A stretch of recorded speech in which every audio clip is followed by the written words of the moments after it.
The very essence of the mental game is this. The only reason an event matters is because we make it matter.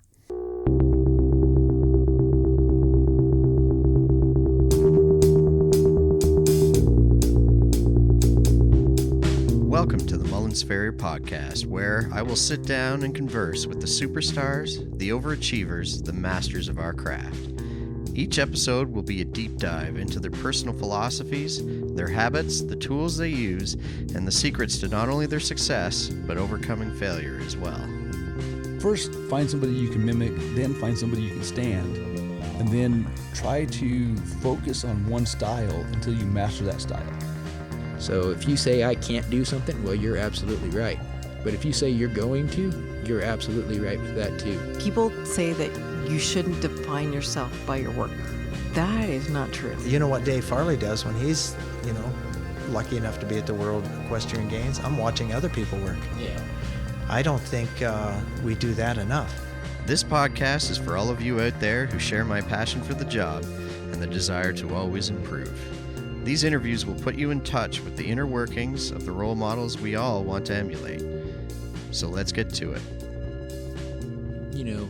There's only so many hours in a day, and it's a matter of what you do with them.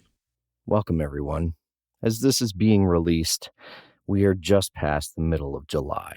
For many of us in the northern hemisphere, we will be in the midst of our busiest season. Horse shows are in full swing, and those clients that tried to get by riding their horses over the roughest, rockiest, most abrasive terrain, barefoot, now want shoes on fluffy yesterday. There aren't enough hours in the day to get everything all done. And those of us with partners and children who have normal civilian jobs are now feeling the added pressure to take advantage of the weather and take holidays with them. It's a lot of pulls in several different and opposing directions. The people pleasers amongst us are never seemingly able to please anyone at this point in the year. Amongst all of this, take a step back and reflect on what this is all for. What are your priorities? If you have financial goals and they are the top of your list, those goals may be the driver that keeps you going. But don't sacrifice your health to get there. Future goals aren't easy to enjoy when you're living in a state of poor health. If your family, your significant other, or your hobbies outside of shoeing are your priority, learn to get good at saying no to unrealistic requests from clients. Sometimes that shoe can wait another day to get fixed, or Scooter the Wonder Pony can wait another week to be fit into your schedule. You'll be amazed at how often the emergencies turn out to not be so pressing. I've been that person who tried to please everyone and failed miserably, eventually. I've come to believe that there is no such thing as work-life balance. It's not a noun, it's a verb. It's a process, one that constantly needs addressing and reworking. Figure out what your priorities are, what you're doing all of this for, and let those answers guide you in the process.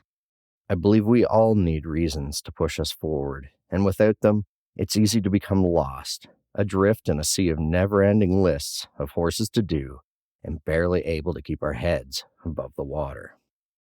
They say that what you focus on, you'll achieve. But I believe if you're not focused on anything, treading water is all you've got. I guess with all of this, what I'm really trying to say is take care of yourselves and each other out there. It's just that time of year, and it too will eventually pass. Today's guest is Dusty Franklin, CJF, ASF, and AWCF. If anybody had the honor to hear Dusty's talk at this year's convention, they will know that he is quite the inspirational guy. And it will be no surprise after hearing Dusty's story today that many of the students that graduate from the various programs at his school in Oklahoma, 5-star horseshoeing school, go on to be such successful farriers in their own right. Leading by example, Dusty is always pushing himself to learn more and to achieve more in this trade. And he, along with his network of like-minded individuals, instill those same principles in the students that come through the school. Anyway, I am so glad that we were able to have this conversation. I hope you enjoy it as much as I did. So I feel like I knew you as this legend and myth long before I met you, because I heard so many different stories from Chris and Cody and Kelly. You would come up every time I would go down there. Oh, and also from students who've gone to the school for the blacksmith course or whatever that have been to your school. So yeah, you are quite legendary. And one of the stories that I've heard various perceptions of, but I've never heard your version of it, is the day that you went and took over the school for Chris when he was over in England. We're getting started with that. Yes, I think that's the perfect place to start. Oh, man. Yeah. The Gregorys came down and opened their school. I lived about 90 miles away. They did stuff that I had never seen as a farrier. Grew up as a cold shoer. So I heard the school was going on down there. And of course, I was driving 1,000,000 miles to trim a donkey, back then. And and I remember I met Chris and pulled in there, and then they had a certification I came to. And then I did the week-long pre-certs and got to be friends with them. And so Chris was going through his educational process through the Wolf Company Ferry and was doing either his AW or his FW. This has been a long time ago in the 90s. I want to say 96-ish, 7-ish. Oh, wow. Yeah. This is when this happened. So I was covering the school for him for a week, just like I have people come now for me. And so this guy brought this horse in. I'll never forget, they had an old Ford Explorer and this stock trailer with no top on it. And it was a sorrel mare. This guy, what made him stick out was he was a healthy eater, and he had on a white t-shirt and sweatpants. But what really got us all was the flip-flops with socks on. And that's what he was wearing. And he brings this horse out. And you've been to Gregory's a lot. Back then, it was just the first small little metal building was it. Right. And so where Chris and Cody's coke fire is, from there forward was the only part that was concrete towards the bunkhouse. Oh, really? And then all the fires were past that in gravel. And so we shot all the horses at tie rails up there on the concrete. Oh. And then there was a small limited space right there. So they would have to hold the horses there. So this guy was holding his horse. Anyway, it's just students were there and they just take forever. And this horse started acting up. And so the guy just kept grabbing the horse's nose, like above his nostrils. And I kept saying, sir, like the horse needs that to breathe, because she would just like flip out and kind of rear up. And well, they finally got around to the right front. And Jimmy Clay, who's still a farrier in Kansas to this day, I just saw him the other day at the Kansas contest, was trying to nail on the right front shoe. And she reared straight in the air. And that guy pulled on her lead and she fell sideways. And man, first thing that hit that concrete was her head. Oh, and she man. immediately started urinating. And I looked at her, but I said, well, she's dead. So I walked to the house and knocked on the door, and Kelly was washing dishes in the kitchen. And she said, yeah. And I said, what do you guys do when you kill one? She goes, what? And I said, well, we killed this one. I don't know what the protocol is. And so anyway, I never do get too excited about stuff. I never have been one to like be real dramatic and in a stressful situation. And so, yeah, so she called Chris in a tizzy, and anyway, they got it all sorted. Yeah, you just left that up to Kelly to be all amped up. Yeah, I was out. I was like, I'm the low man totem pole around here, so I'm going to pass this on to people Yeah, that matter. right. And Good but call. that's exactly what happened that day. And so, yeah, I think I'm the only one that's ever killed one on Chris's property to this day. And I hold that with high regard. Part of the reason why I asked that story is I heard Kelly's version of it, and she said that afterwards you had said, why would you ever want to run a shoeing school? Absolutely. I told them both. I said, Yeah. I have no idea why in the world you chose this to do this for a living. This was a terrible week for me. I said the same things 1,000 times. They look at me like a dog into a speaker when I talk to them. And I do not understand like anything about this, and goodbye. And I peeled out of there and went home. Right. Yeah. So what changed? Oh, man, I tell you, I always had help. I was always real lucky to be raised. My mom and dad are just My mom's always had 2 or 3 jobs, and my dad's just been a daylight to dark farrier forever. And that's just how I was raised. That's what you did, Okay. is you just get up and you went to work all day.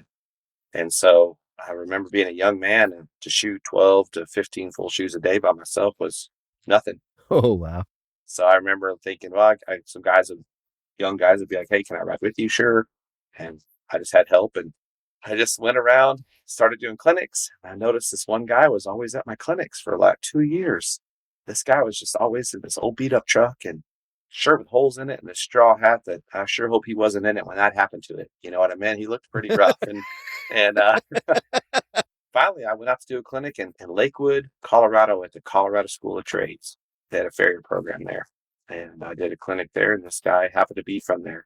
And he asked me if I want to go to dinner that night. Well, when you travel around, you do get tired of people just take you back to the hotel and drop you off. I said, sure, I'd love to go to dinner, Right. Well, little did I know that night would change everything for me, as we got in this old beat up truck and we drove to a really, really fancy restaurant everybody there was dressed in tuxes and evening gowns, but us. We looked like farriers and hoodies and smelled like burnt smoke from doing a clinic all day. And we walked up to the front door to the maitre d', and this guy handed that old beat up straw hat to them. And they said, your table is ready as usual, sir. And we went to the top of this balcony to a 2-person table, and he had a briefcase in his hand, and he opened that up and handed me a portfolio. And it was everything I was good at as an educator and everything I was terrible at. And the terrible was a lot thicker than the good.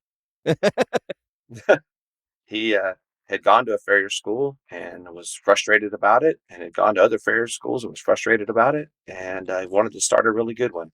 So he went around the country for 2.5 years to every clinic he could go to, and he picked me. Wow. So yeah, we had a big long talk about it, and I went home that night, and 2 amazing things happened that night for me, actually. That'd have been 2005, 2006. This happened. I called my dad, and I was telling him all about it. And my dad's first response was, well, I'm sorry to hear that. And it shocked me, because he was always been hey, I think I'm going to be a bank robber. Well, son, you want to be the best one, and that's how he always was, It really took me by surprise when he said that to me. And I said, well, why would you say that? And he said, well, Dusty, honestly, most school owners I ever met, because they're surrounded by lessers all day, think they're better than they really are. And I just hate to see that happen to you. Wow. So when people ask me all the time, like, why do you keep pushing, and why do you keep going, and why do you do everything you do? It's because of that conversation with my dad in a hotel room in Denver, Colorado. Huh. Yeah. So we took the next year or so looking at plans to move to Brighton, Colorado, and open a school there. And the guy had the property and everything. And it came down to just going to be a lot of money to get into it. And I asked him, I said, well, do you think that it's the facility or the person that makes a school? And he said, absolutely, the instructor, the person, And I said, well, I can do this school in Oklahoma for 1/10 of what we're wanting to spend here in Colorado. And he looked at me and he said, yes, sir. And he let me borrow the first $2,000 to buy the first 6 forges that I bought from Mr. Jim Keith. And he helped me get started that way. And January of 2007, I opened 5-Star Horseman School. Wow. Do you mind me asking who this gentleman was? His name is Al Agnew. Okay. And he's a shoer to this day, or? Yeah, I think he still shoes today. He'd be older now, but Okay. very, very, very smart businessman, very religious man. Helped me with so many things I can't even begin to count, just life things. Huh. Probably the most important thing that he taught me was we sat down at the kitchen table one night, and he had me list everything to the right side of a paper that I owed money on. So all my liabilities, and the other side of the paper, all my assets. He said, Mr. Franklin, your job is to move everything from this list to this list. Do you understand? And I said, yes, sir. And it took me 4 years, but I got it done. It's a simple concept, but it's something that I think definitely people, if they sat down and actually put that where they had to read it, they would understand where they are in life. No kidding. With my children, he was really good. He stayed with us for a week, and my kids were all young then. And I remember one of my sons goes, well, he wanted to go to friends or something. He goes, you just never let us go anywhere or do anything. And Mr. Al said, do you mind if I speak to him?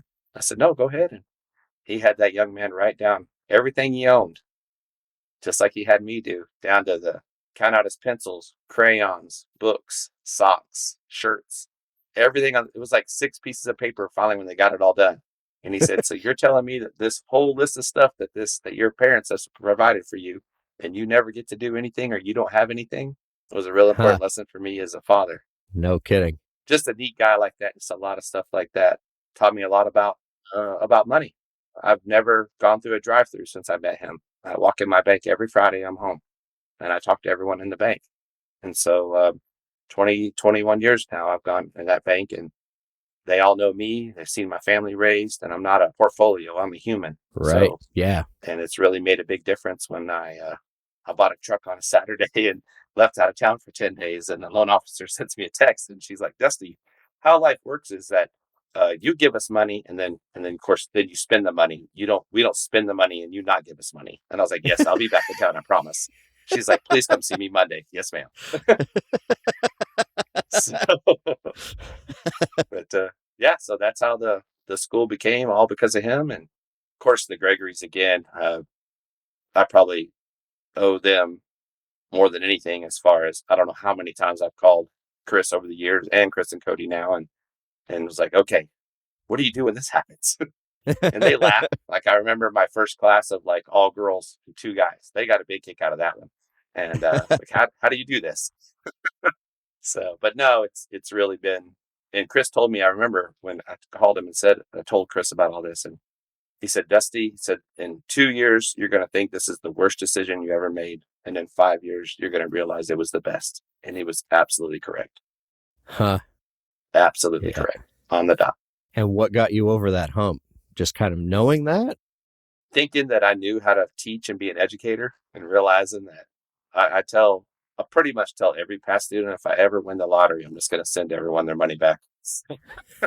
I've learned so much, from this, and I do every class different, and I changed so much as a person. And yeah, I think just realizing what makes the situation that you need to put. My whole job is to teach people how to retain information. It has nothing to do with horseshoeing. Mm-hmm. Once I can teach you how to retain what you want to be good at, I did my job for the rest of your life. And that's what people are paying me to do. So that's how I Right. look at owning a farrier school. That's cool.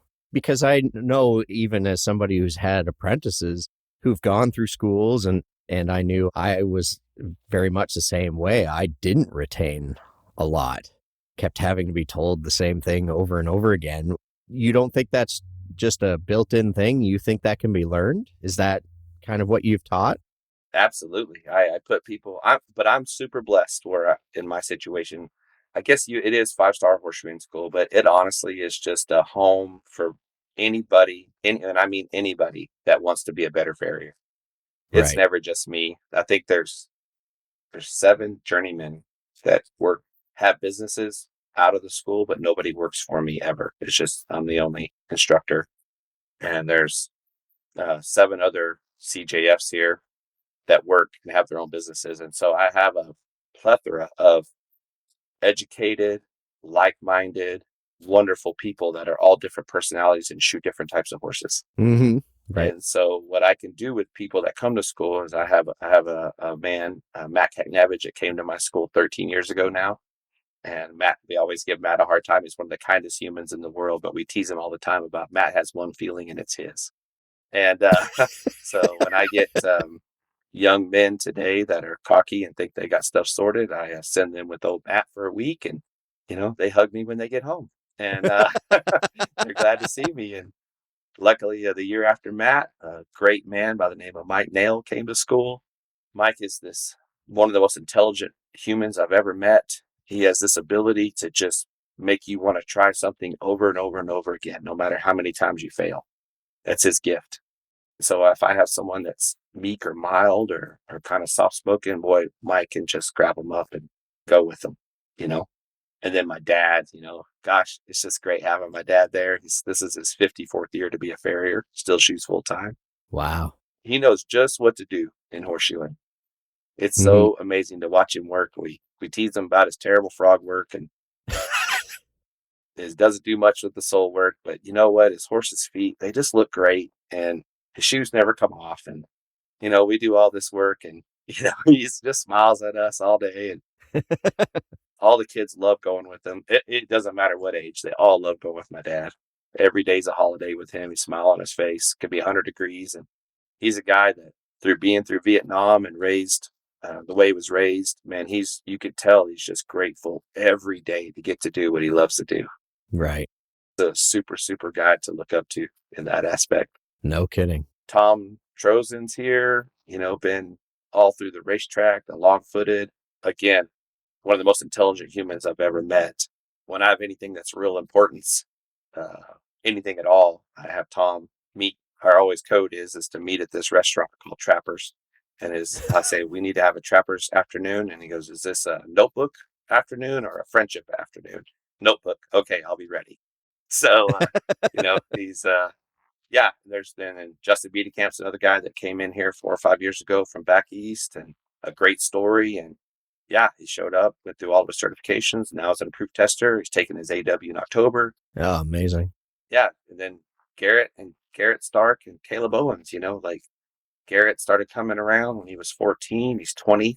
Been at the shop now with me pretty regular for 20 months or so, almost 2 years. And man, just a hard charger, practices like crazy, sets a huge example for all the other students there about being at the shop and the effort. And then Caleb Owens, whose father is also a farrier, great friend of mine, been coming around since he was 16, and he's on the WCB Cat 2 team this year.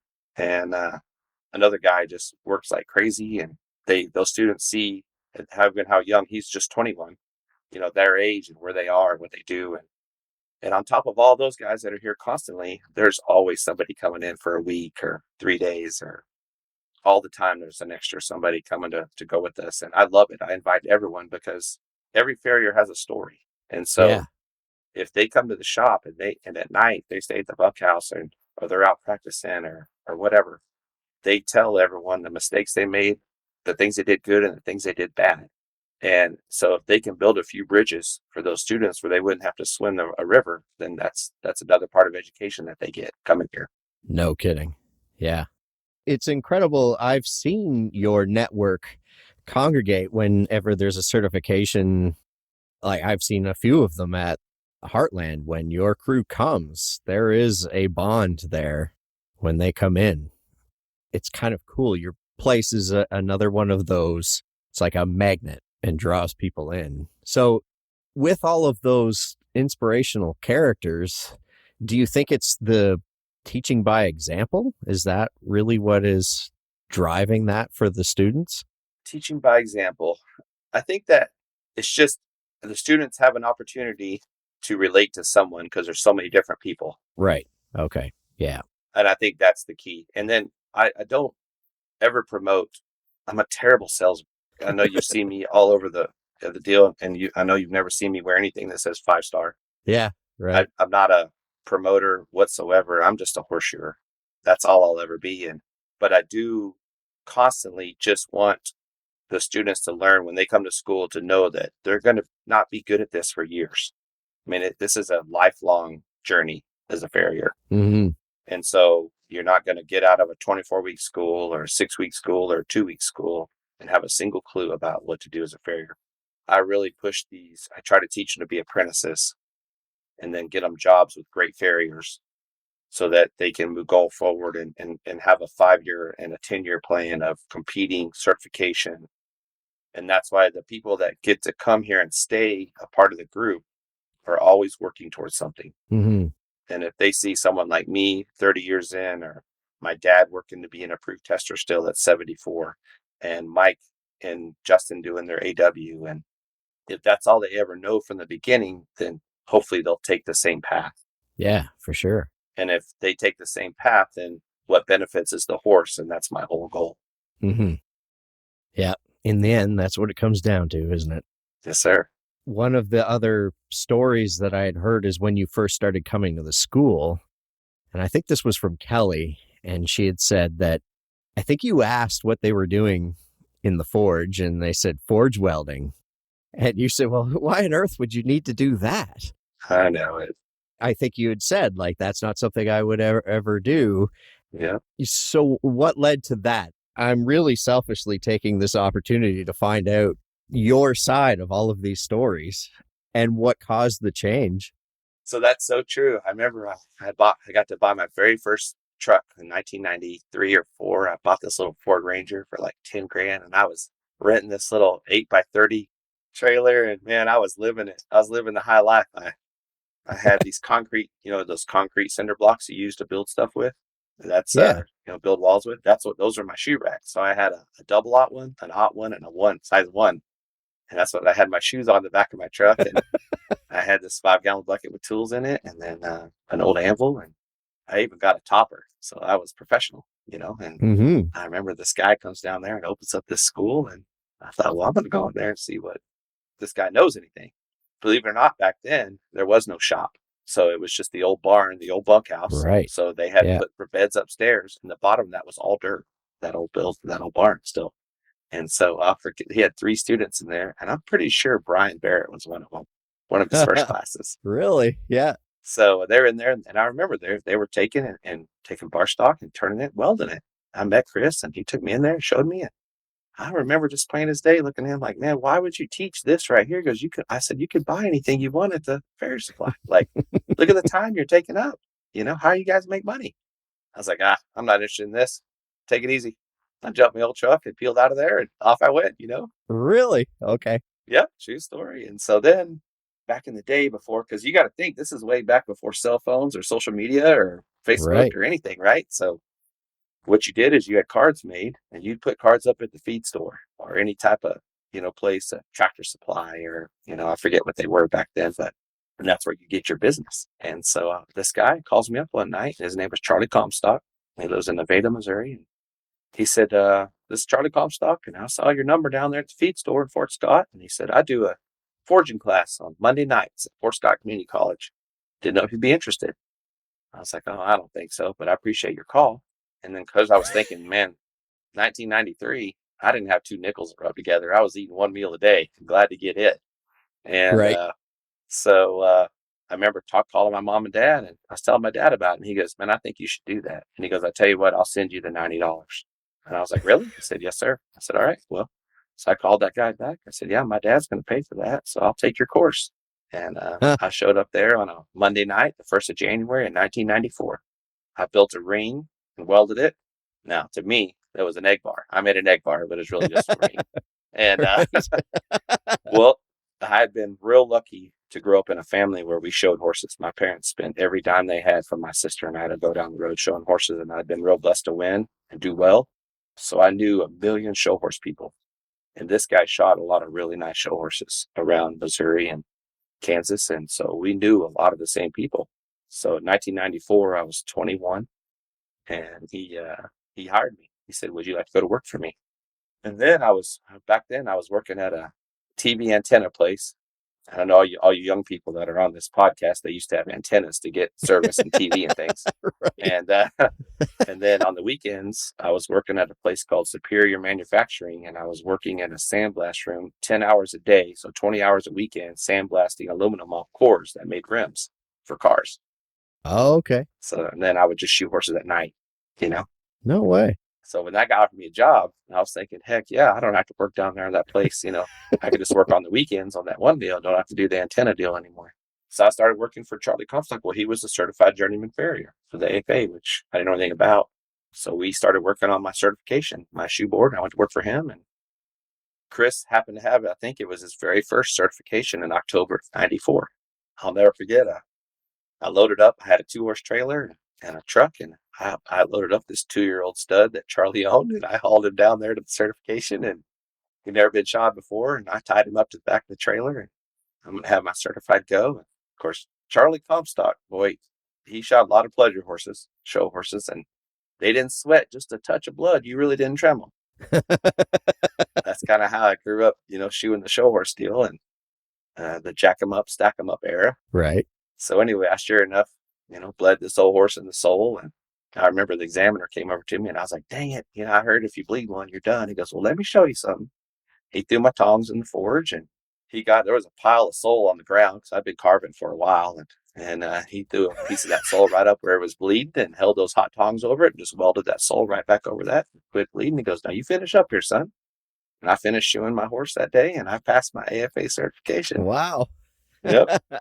So yeah, that was it. Passed it right there at the Gregory's, and then I found out through them there was farrier competitions. Okay. So yeah, I went to a couple competitions and got lucky, and I think I won my first 3 or 4. It took me 3 contests. I was in the open. Oh, wow.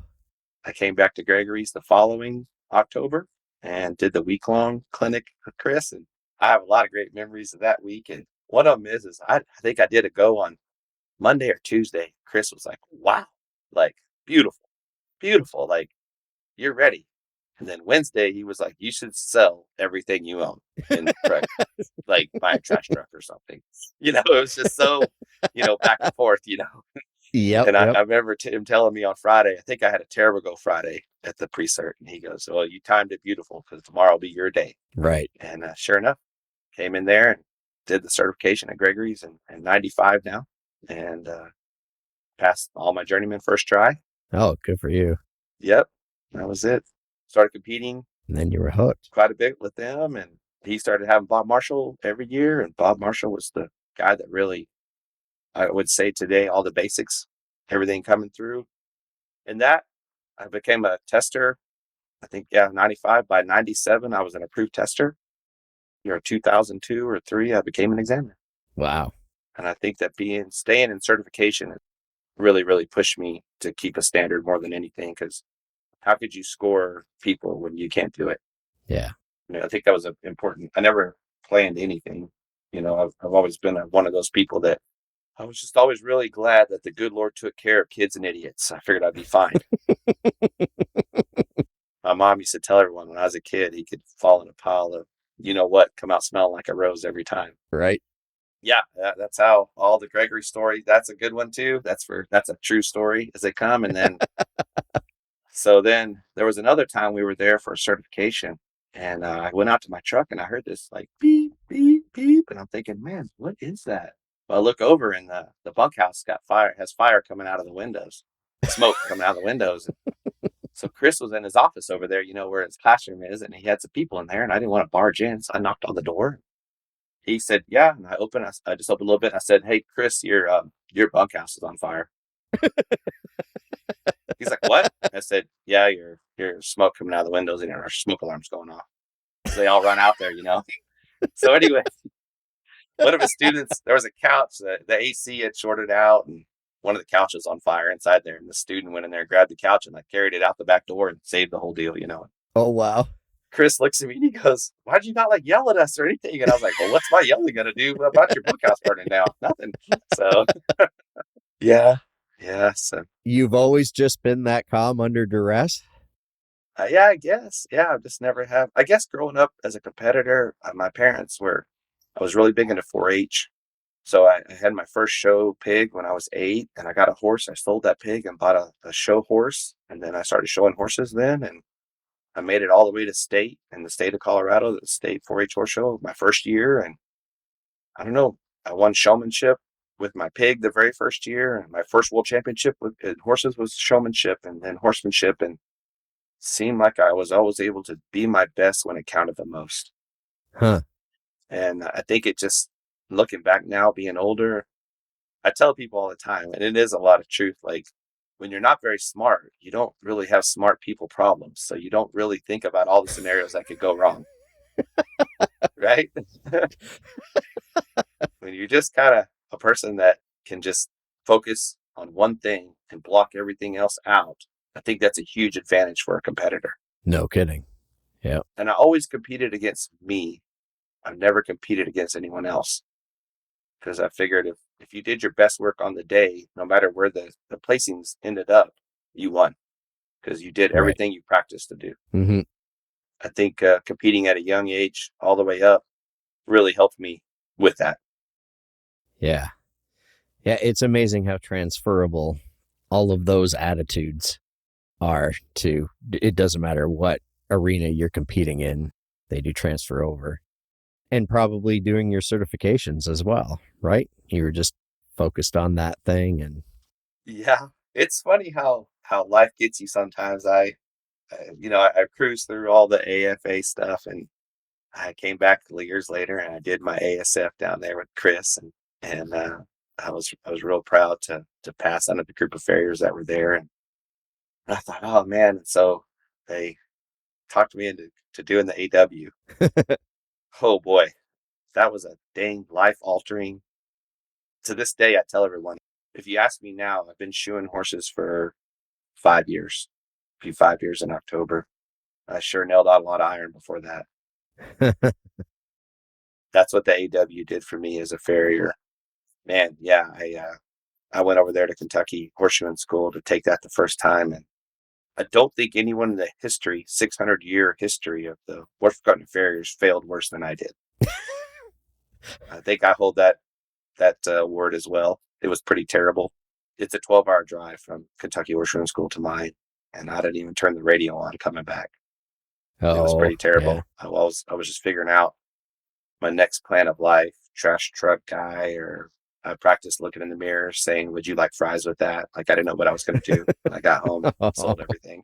So it was a pretty terrible week. But I think what happens is you get two choices when things like that happen to you. You can grab all your toys and run back to the pond where you're the only fish in it and swim around the rest of your life, and thinking you have things sorted, or, you can accept the challenge and realize that you have somewhere else to be in life and you could take it. Mm-hmm.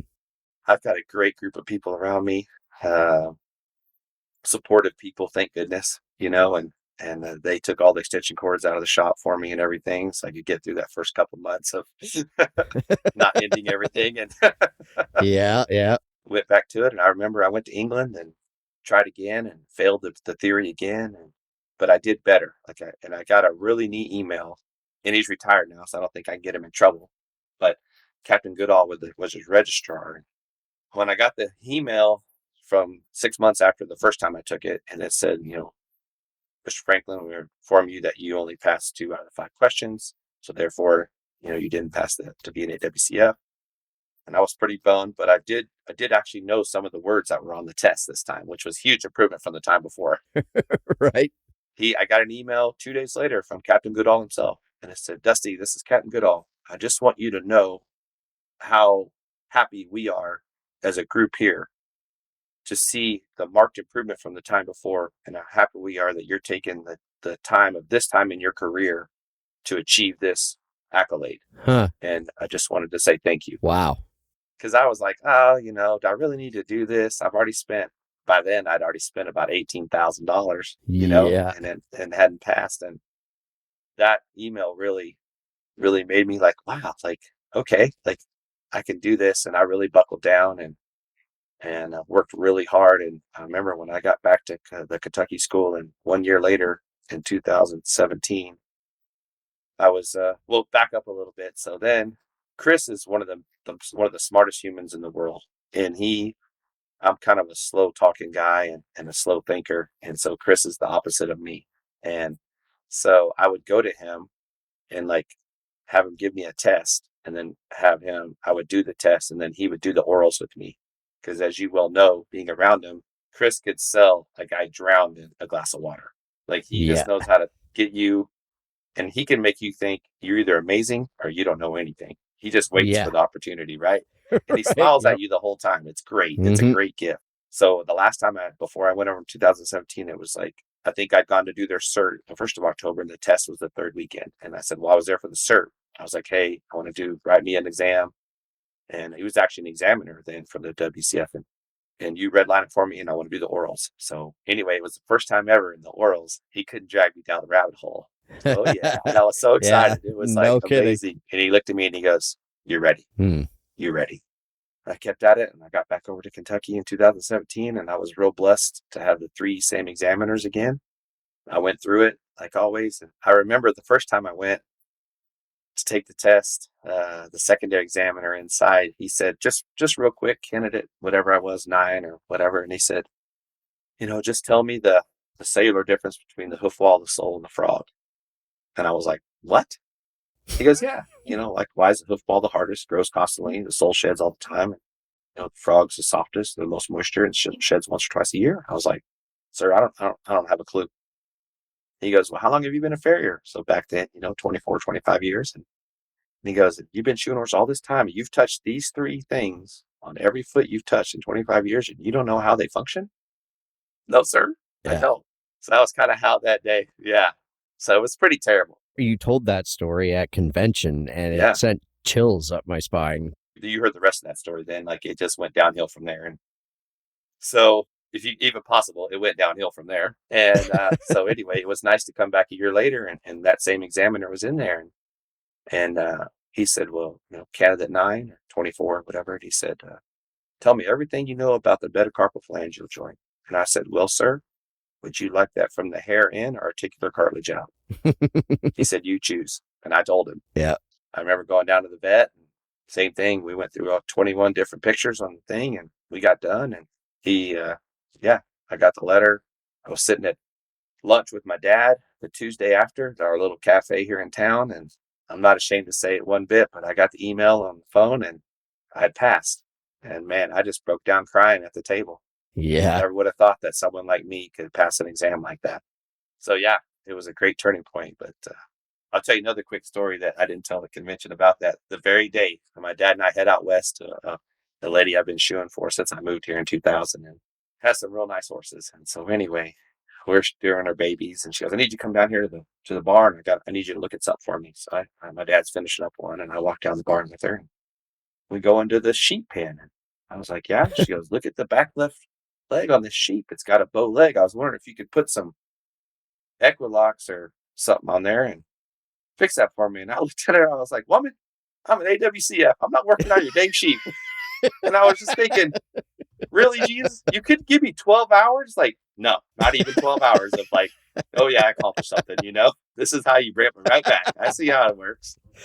Oh my goodness. Don't want your ego too inflated. Oh, my dad thought that was the funniest thing ever. He laughed all the way back to the shop.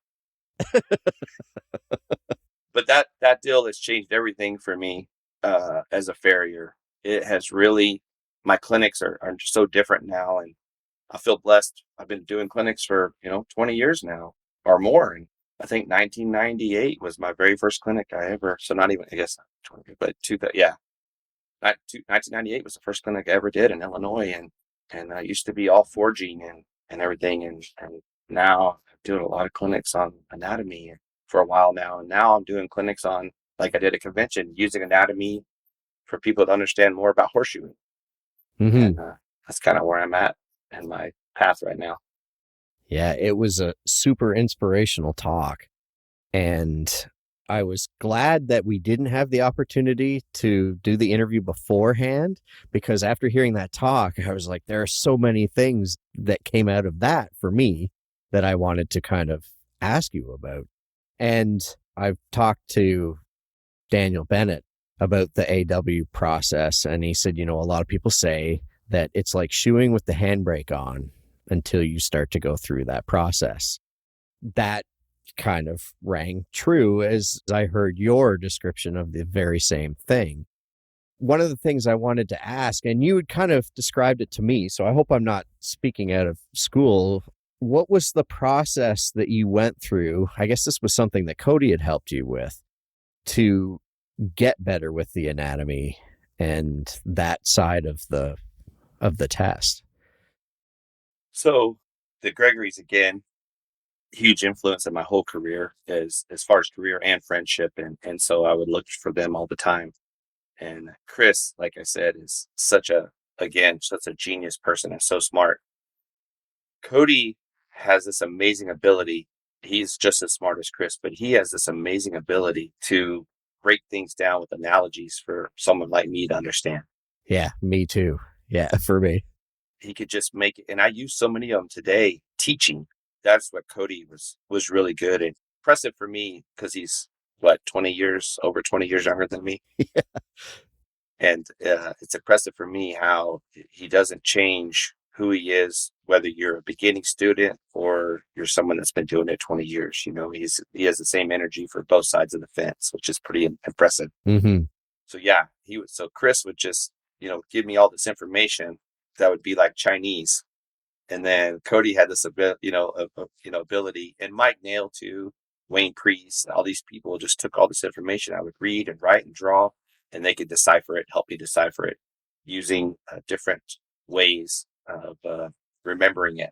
I forget what that's called, but there's a lot of different ways to remember. So the way you answer an essay question, you define it, the anatomy involved, the clinical signs, symptoms, diagnosis, prognosis, treatment, however that list is right there. So like my wife taught me this, like, Dusty always causes shit during the practical, which I do all the time at a cert. I'm always like turning somebody's forge off or hiding their hammer or, being a turd because I'm 12. So that's how I remembered how to answer essay questions was Right. that right there. Right.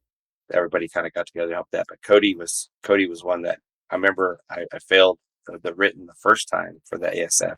And I went back to the hotel and I was just so frustrated with myself because that's always been my weakest thing. And man, he took time. He came to my hotel room and sat down with me for a couple of hours and explained all these things to me. And then I retook it again, a different test the next day, and just did so much better. Yeah. He's really good at that. When you were describing it to me, you had a file system that you kind of worked on. Would you mind describing that? What I did is I just started all the way back. For me, it was obviously the terminology. So I went in and wrote all 138 terms. I wrote them all 10 times each, like you would in third grade. And so I spent a week doing that and to just understand all the terms.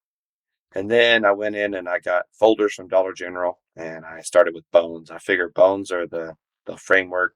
Everything happens, the design of bones, the shape of bones, all is because of weight bearing and attachment and functionality. So I figured if I knew everything I knew about bones, that would help me understand why the rest of the stuff is shaped and works the way it does, which is I've come to find out now Right. after years later of studying, that's absolutely true. So I went in and started drawing every bone from every direction.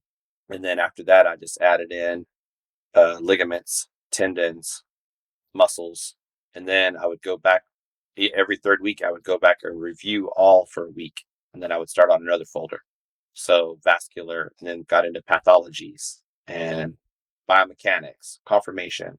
And I just went through all these lists of stuff and used internet, equimed.com, equivet.com, Google Scholar. And I would just print all this stuff off and put it up. And then I would rearrange it for what I thought was most important to least important, and then put it in my folders.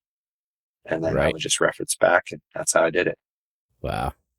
Yeah. So instead of going to the shop and making shoes for 2 hours every morning, I went to the shop and went in the classroom for 2 hours every morning. So for you, forging was always your strong suit, right? Yes, I've done well. I've never been a great forger. I've always just been maybe a top 5 guy. I've never, honestly, I've been going to the WCB since 2007. I've never won one. It's just always so humble, Dusty. I just never have. I've just never been like the best forger. I love the shoeing. I feel confident in the shoeing. Like I love trimming and fitting, and I love all the aspects of taking something that's long or distorted or whatever and making it beautiful. Like putting the lines in it and being able to go to a separate entity like an anvil and build something that's a perfect image of what the foot gave you. Yeah. And I always thought that was such a great thing, and in my everyday shoeing, I've never been a guy to buy fronts and hinds or rights or lefts or pre-clipped, or I've always been a guy that clipped everything on its own. And I didn't even have a grinder till 2004. Oh, really? Shot horses all them years with just a vise in the hardy hole. Right. Because of getting lucky. And I think the first year I made the team, 2 guys stuck their horse in the shoeing, and that's the reason I made the American Farriers team. I didn't make it. I just happened to be in the right place at the right time. And I did a terrible job. I qualified second that year in the qualifier. And so if you've been to the convention, the last 2 guys they kind of go on their own there in the last 15 minutes. So the only ones going are 30 minutes. And so everybody's watching it. I remember I got done with 8 minutes left, and it was terrible. It was a terrible shoeing. I missed an outside heel, and I think I ended up 12th or something. And then I didn't place in a single class the whole convention banquet until they called the team. And then I got called up on the team, which I would never take back. But I guess if you had to ask me, besides my performance at the AW, that was the second most embarrassing part of my career, was walking up on stage in 2009, Chattanooga, Tennessee, to make the American Farriers team. So I've always been a bigger guy, and I thought, okay, Dusty, again, you've got a choice here. You could roll with this and think you made it, or you could really actually make it. So I joined a gym and hired a personal trainer by myself, and I practiced like crazy every weekend. I was flying somewhere, I was so lucky to be on the team I was on with Jake Engler and Gene Leeser and Tim McPhee, and Brian Nelson was alternate. And those guys changed my life as a forger. Huh. They were great. It was a great team to be on. I practiced like crazy. It's a funny story. Jake Engler told me, because I was so terrible, he told me that they didn't have 3/8 3/4 in England for Stone. So I needed to build all my shoes out of 3/8 by 1. Because if I got a small footed horse over there, I need to know how to draw it up and make sections. I said, okay, I just did what I was told, I never worked in a coke fire. I did a coke fire. Yeah. So I got a coke fire and ordered coke, and convention was in February back then. And man, I tell you what, I think we had 11 team practices before September. And I was somewhere other than that every other weekend, working and forging and practicing. And Madison that year was in April 2009. I think I was 26th overall at Madison. And when I got to the national championships in Denver, January 2010, so 11 months later, I won the match play and I was 3rd overall at that competition. Wow. Yeah. That was a big deal for me too. The 3/8 by 1, whether it was a double lot, 7 inches. So I just cut 7, 7 1/4, 7 1/2, 7 3/4, 8, 8 1/4. And I just forged them all up until I got to 13 inches of bump and turn, and then 15 inches of long bump, short bump and turn. And I built everything from a double lot to a 5 out of 3/8 by 1. Wow. And then, of course, got to England and realized there's piles of 3/8 3/4 there, by the way. But yeah, I'm really glad that Jake Engler was the man he was, and how he did the team, and what a great educator, him and Gene. And honestly, had more fun in my life I've ever had at Tim McPhee's house. So it was a great team. And Brian Nelson actually was one of the guys that had beat me in every class at convention, but he's one of the ones that stuck his horse at convention and didn't make the team. It should have been him in that spot. And I tell you, he worked hard for all of us. He was at every foot with me. He helped me with my trimming, my fitting. He's a phenomenal farrier. Huh. He showed me what it was like that year to be a good teammate. And it worked out because Tim McPhee had an accident like 8 days before we were flying to Stoneleigh and couldn't go. And Brian stepped in, and I think we were 3rd at Stoneleigh that year. Wow. Yeah. It was a real important lesson for me about how important an alternate really is, or a teammate really is. That was a eye-opener for me that year. No kidding. So, yeah, I got to do a lot of forging stuff, and then I got a gym, went to the gym. When I got to Portland in 2010, I think I was like at 173, and I think my lowest placing was like 8th in a class. And I made the team that year on me. Dusty made the team. Right. With the help of a lot of people. But so that was a good goal for me.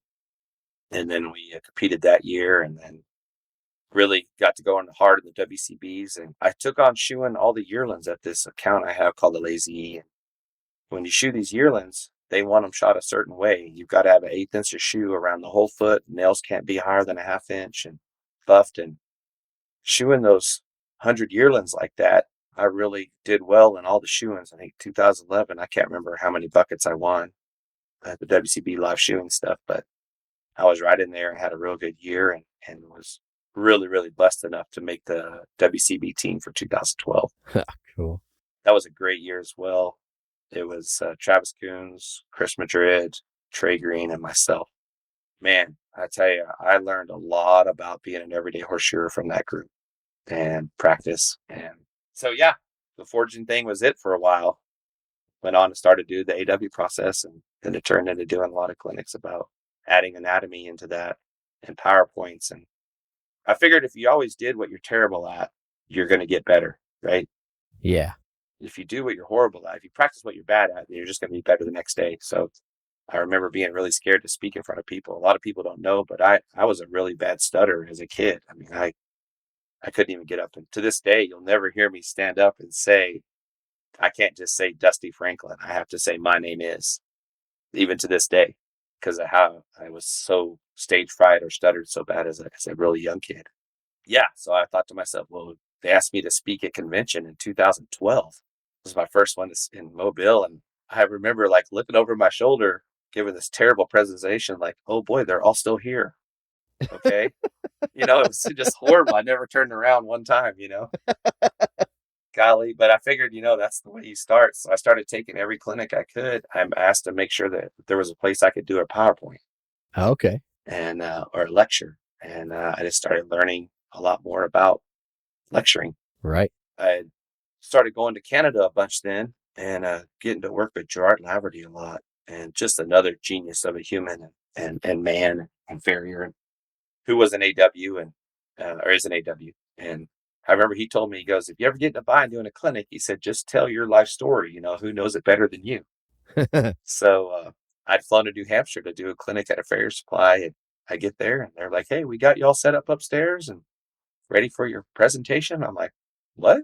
We didn't talk about a presentation. They're like, well, the horses aren't going to be here till 1, so you better figure something out.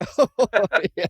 You So, got sure some time to fill. Yeah, I got up there and I just remember what Gerard said. And when you're doing a clinic or presentation and they call for lunch and nobody moves, that's a good day. Yeah. Right? That's like the, oh yeah, all right, this was good. And so, I got them. yep. They're here. Yeah. Sir. And I've always used like humor when I get real nervous, which a lot of people don't realize. I get super nervous about things. And so I always have used laughter to ease that for myself and the people in the crowd. Yeah. And then I've also learned over the years that when people are having fun, they learn a lot more. They pay more attention. Yeah. When you talked at convention, you mentioned the fact that you now focus more on the anatomy when you're shoeing.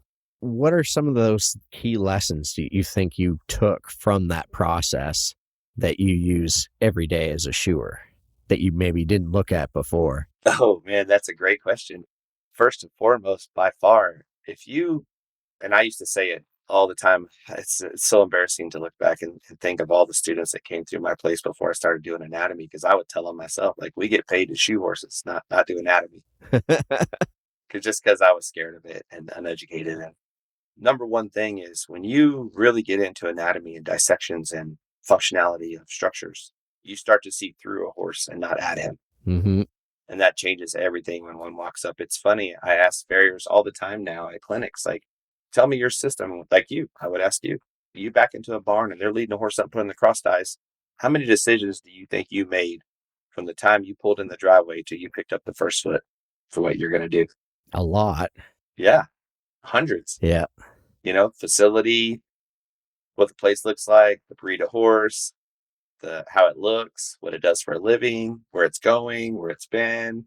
There's 1,000 things you change in your mind. Yep. As you go to shoe that horse, right? Yeah. And it's something you never hear people talk about.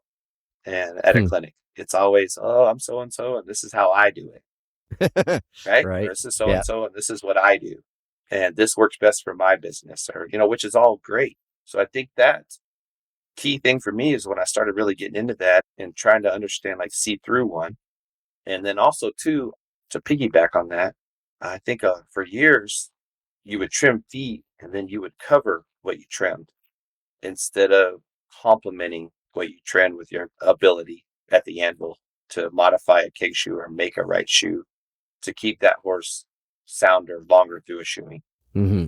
Right. And so there's a big difference between covering and complementing when you're shoeing. Yeah. Did you put it that way when you did your talk?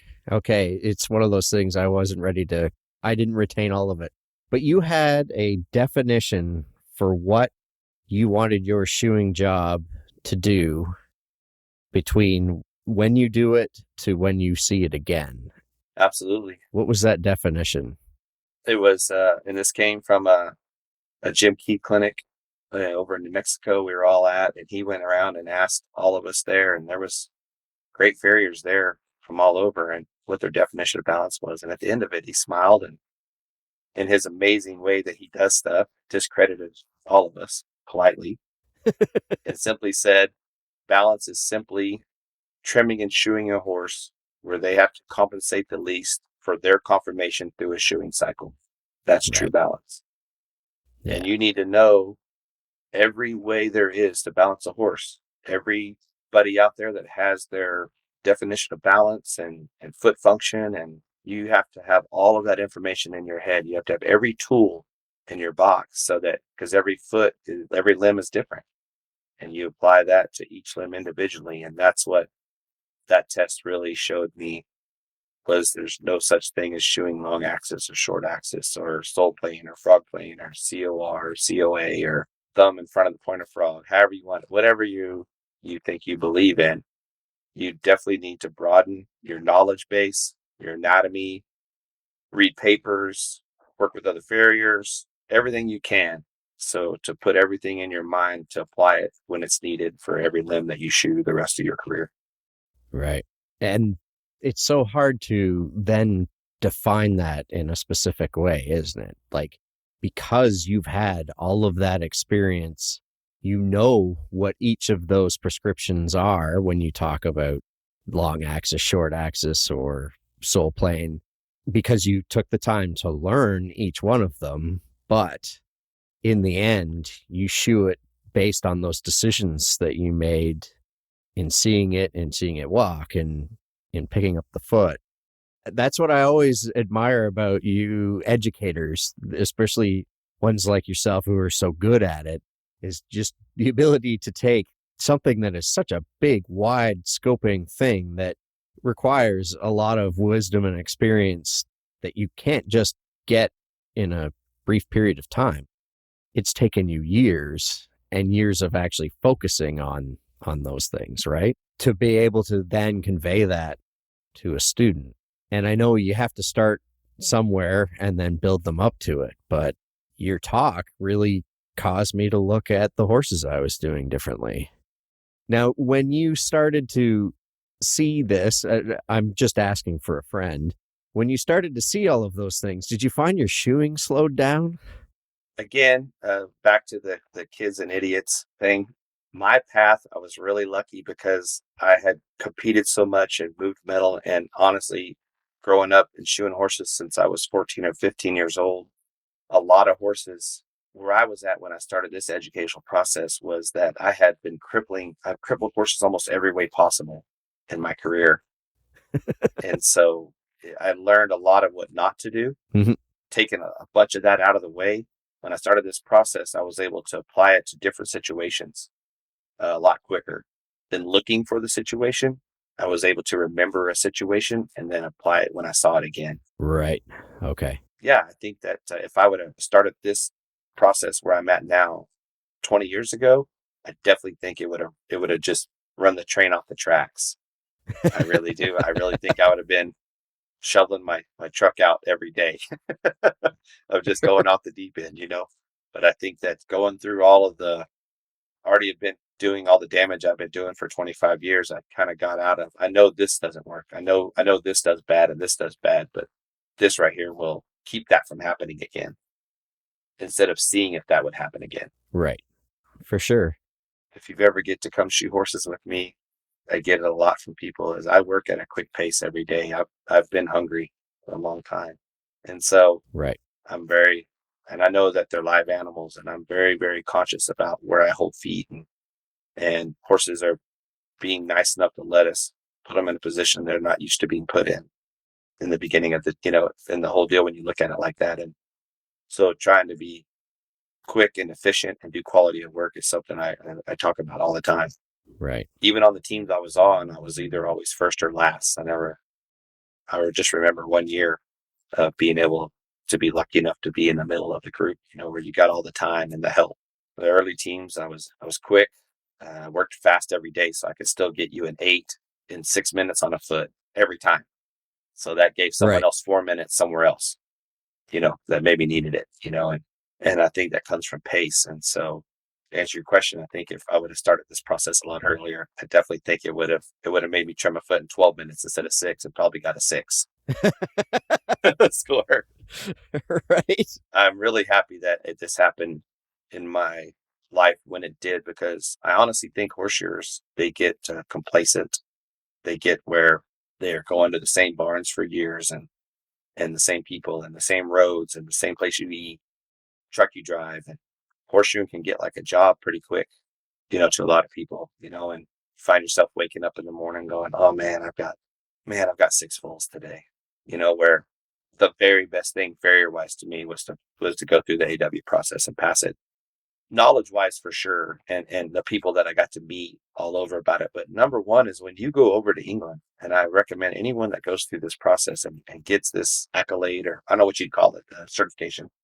When you go over there, you go to church with them.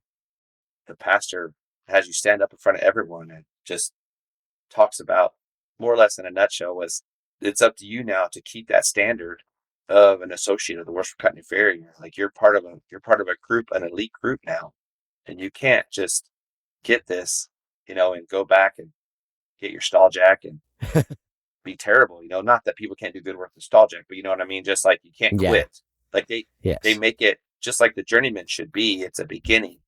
It's never an end. Yes. And it was amazing, the tradition. And when you go over to the hall and they don't have a microphone one, and this guy is dressed up in this amazing outfit with a staff, and he calls every name out loud with his voice up there. I mean, there was 70 of us there between all the diplomas and the FWs and the AWs. And this guy was amazing. You know what I mean? And just the pride they would have, and the speech they gave. And they were just so happy that Drew Morales and I got it at the same time. And we were the only two Americans that went over to get the award. And I don't know how many people came to us and was like, thank you so much for making us feel like this was worth you making this trip for. So we want you to know that we expect you to honor us in this everywhere you go the rest of your life. That was a huge one for me. And I think that's why, even since 2017, that was just the first grade of this, where I'm at right now. And now I'm about third grade on it, I think, and trying to keep moving forward. Cool. And is the FW in your sights? Oh yeah, for sure. It is. 'Cause Yeah. I'm terrible with computers and taking pictures. And so, yes, it is definitely, I've got a good group of people. I'm actually on a Robbie Miller and the guys from Australia, and all of us that kind of went through the AW together, all just started a WhatsApp page and putting on different stuff we're doing and Oh, cool. information for each other to look up. And it is definitely in the plans. I don't feel, and this is honest, I honestly don't feel worthy yet as a educator to go and just try to see if I can pass it. I don't want to do like I did the AW. I learned a big lesson there. Right. I feel confident in the shoeing, and I've learned a lot about obviously x-rays and MRIs and speaking and being confident at the anvil and using a striker, the practical part. But I would like to go in there in the theory and really kind of leave no doubt. So I do Right. have my paper, what I want to do it on. I have done quite a bit of work on it already. I'm excited about it. I use it every day. I can't wait to speak again somewhere and teach all the things I've been learning about what my paper's going to be on, because I think it'll really help horses all over. That's really cool.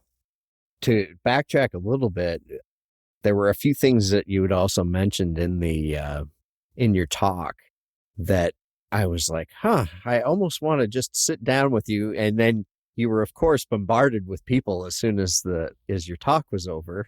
And I didn't want to add to the crowd, but I did for a little bit. There were a few things you said that I wanted to ask you just a few things deeper on.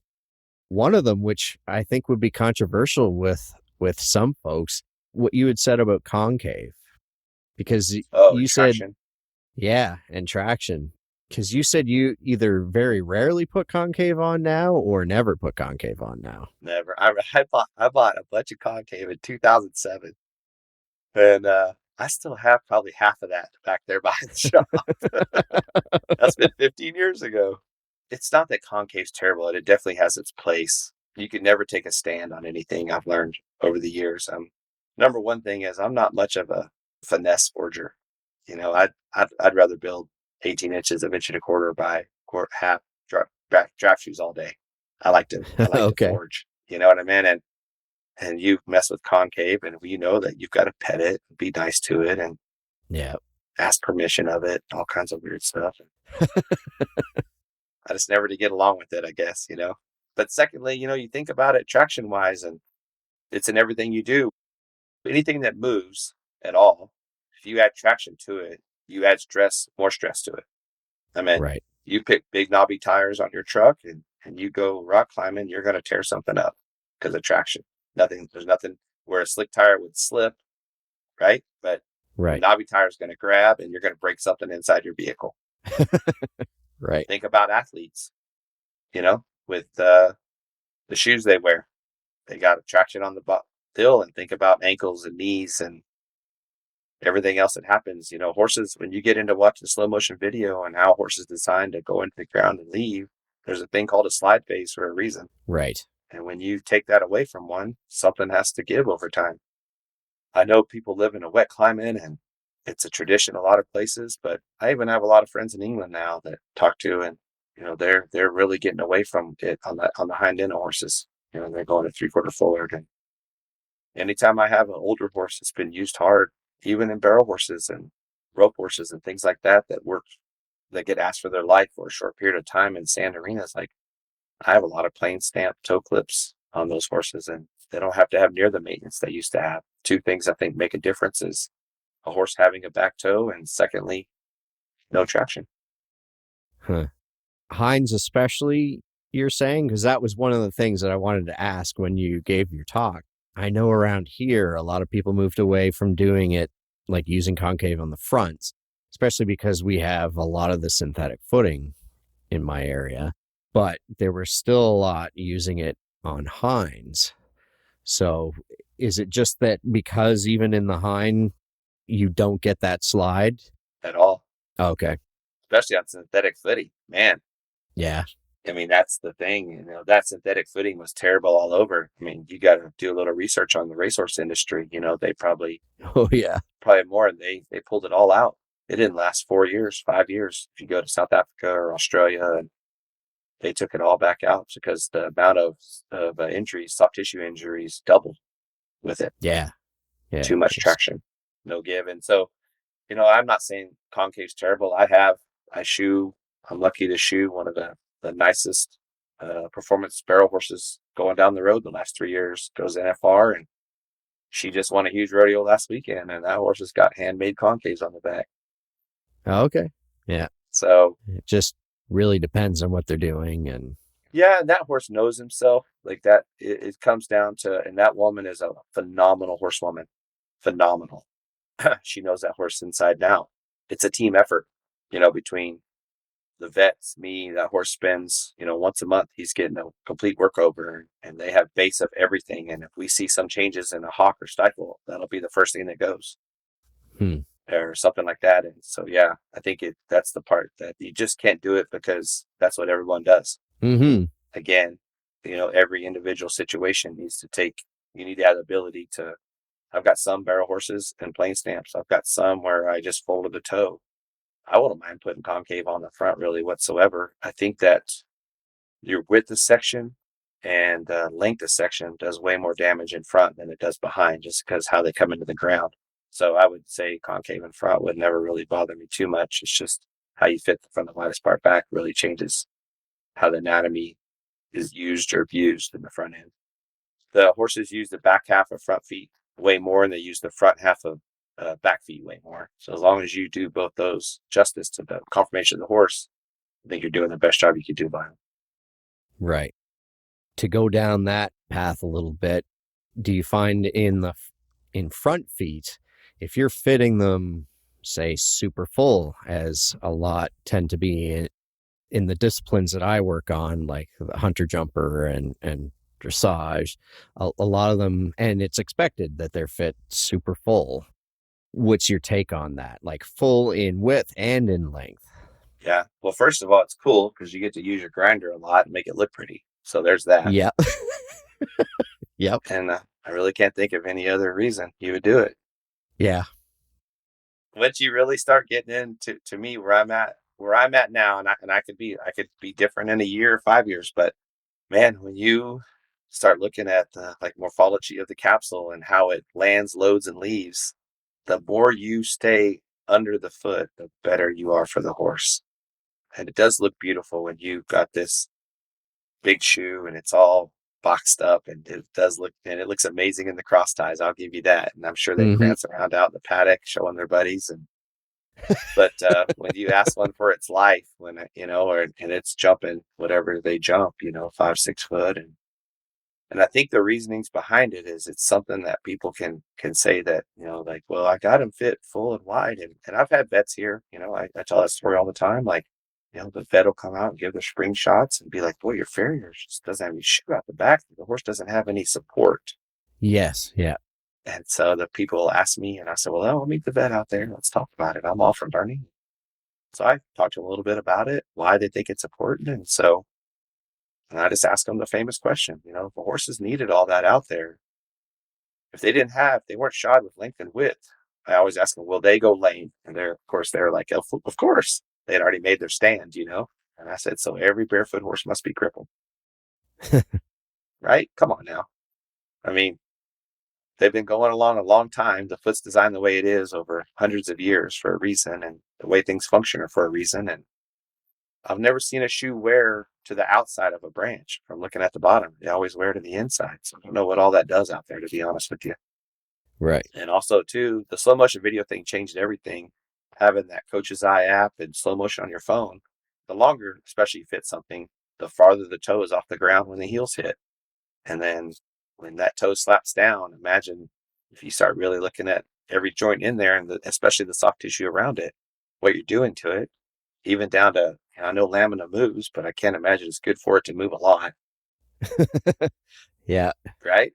Just think about the way I look at it pretty simply. If you make everything you do to a horse a mirror image of where it grows from, how could you ever get in their way? So and I figure the more we stay out of their way, the sounder they'll be. Right. So I do use all kinds of stuff all the time.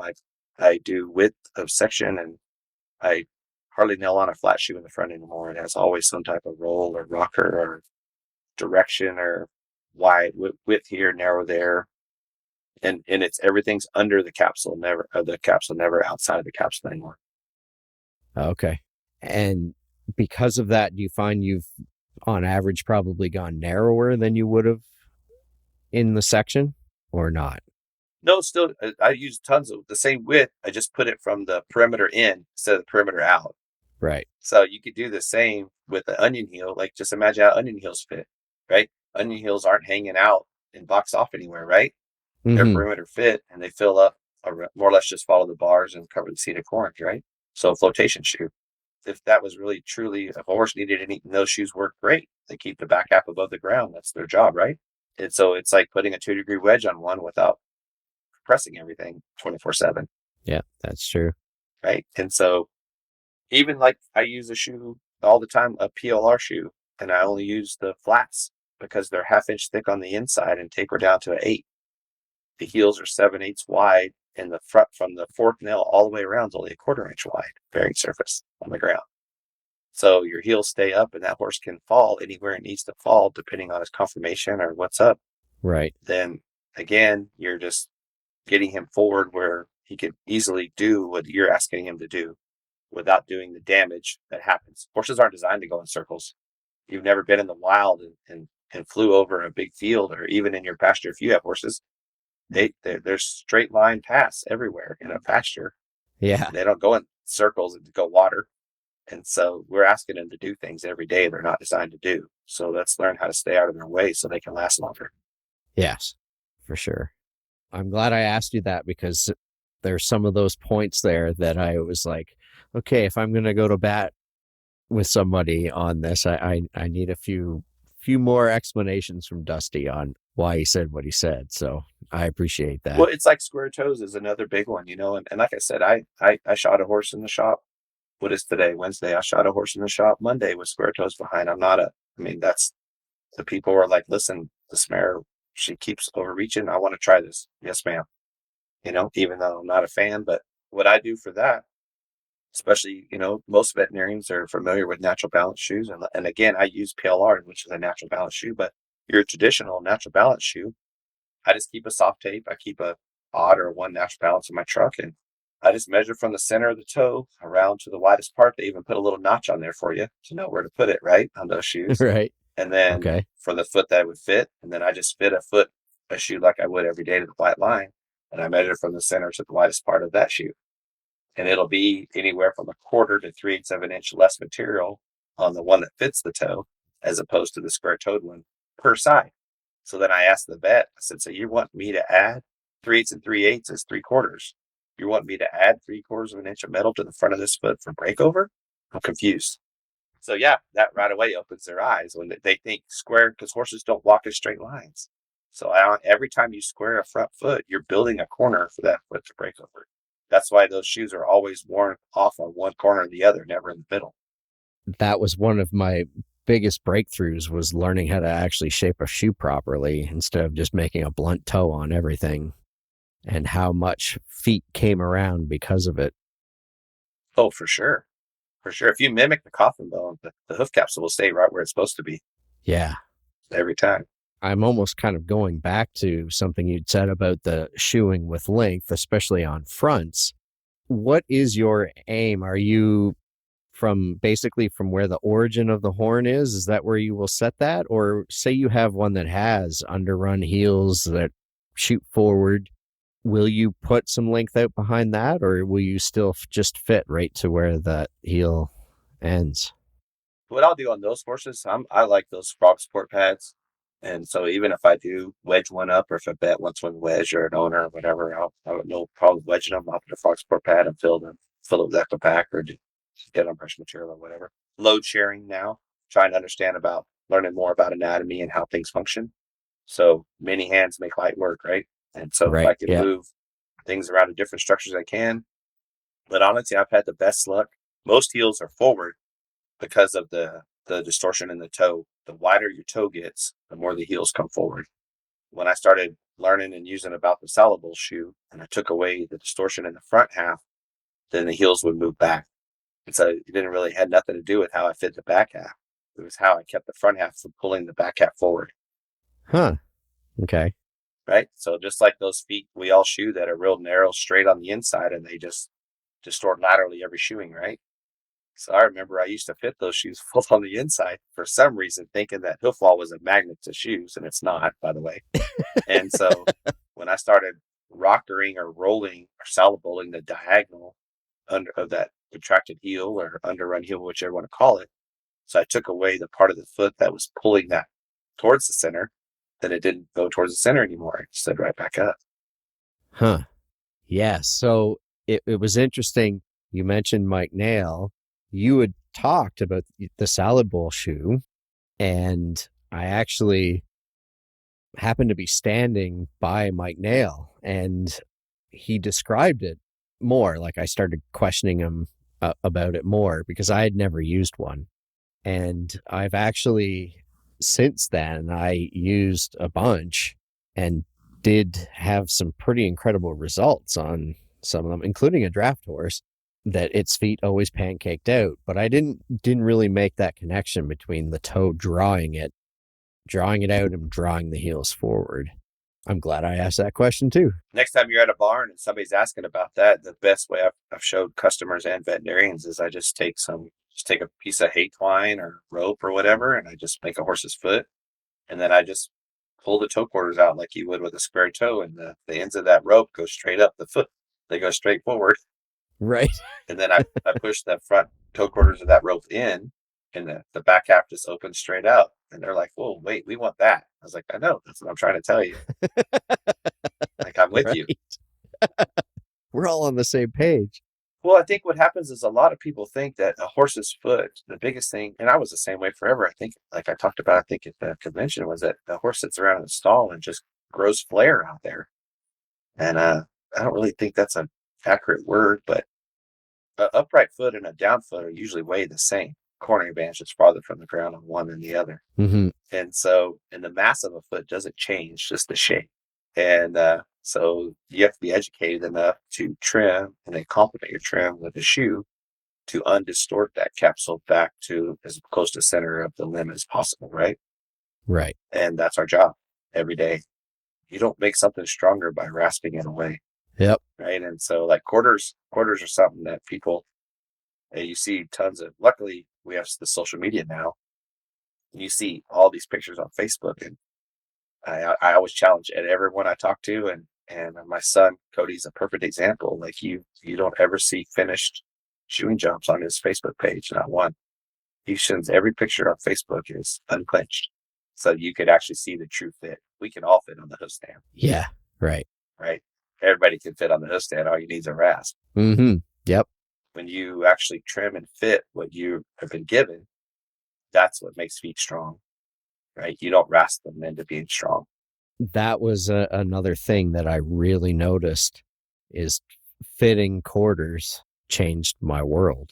And now I can see it when I sometimes see other people's work who have just exactly what you're saying, where they fit the foot to the shape that they gave it, like gave the shoe, how quickly that hoof just goes back to that spot, right? Yep. And just falls off of it. The way I describe quarters to the students at school is I show them the trusses in the shop. All your trusses and everything, the room above the room you're in right now has got a peak to it and trusses. And if you look at everything in a horse's foot is made of arcs or arches for strength. The radiuses are strong. The edge of a curve, everything else like that, it's radiused off first so it won't break away. And I asked them, if you were to take a saw and cut off the peak of those trusses, how strong would the structure be? It would just collapse, right? They said, yeah. Well, quarters are the peak of trusses. They're the farthest point away, 2 arcs in a foot. And so if you preserve those and keep those strong, your horse's foot will stay strong. But if you rasp away every time, you're just weakening and collapsing everything underneath it. Right. And then you're back to square one again. Every time. Yeah. Wow. Thank you for going through the weeds on this with me. These were all these questions I had after listening to your talk. And I was like, oh, man. Like I said, I was really glad that I was able to do this after it instead of before. That's the first time I did that talk in public and really like that. I wasn't able to explain things like I wanted, but. You knocked it out of the park. It was good. And you had explained some of this stuff, but I just, like I said, I'm probably more of your camp than the Chris and Cody's, where I need to hear it a few times. And yeah, I talk a little slower too. So yeah, I get it. Yes, sir. Yes, sir. Just one other thing I wanted to touch on. Sure. If you wanted to add it, great. If not, that's fine too. Was the isolation. And I've listened to most of your podcasts now after we decided we were going to do this. And man, that's one thing that, farriers can really get in a bind is when they're by themselves and not moving forward with education. And then also too, just because you're making money doesn't mean you're good. Yeah. I really think, and I understand we all have to pay bills and we have families and everything else, but I'm one that can tell you that you can do it with a family. You can do it with the full business, and it does make a difference at the end of the day. Like, it's a lot of work and a lot of people, sacrifice. I'm real blessed to all the people I named. I mean, my wife especially, all these years of traveling and taking care of everything here and never having to argue with I was gone last month for a weekend, and so I can't go to that clinic, even though I know it'll make me a better farrier and home sooner, in the day. And having a great support system behind you, I think, is number one. And surrounding yourself with like-minded people and be proud of your trade. Like I said at convention, horses have been feeding 4 generations of my family now. That's incredible.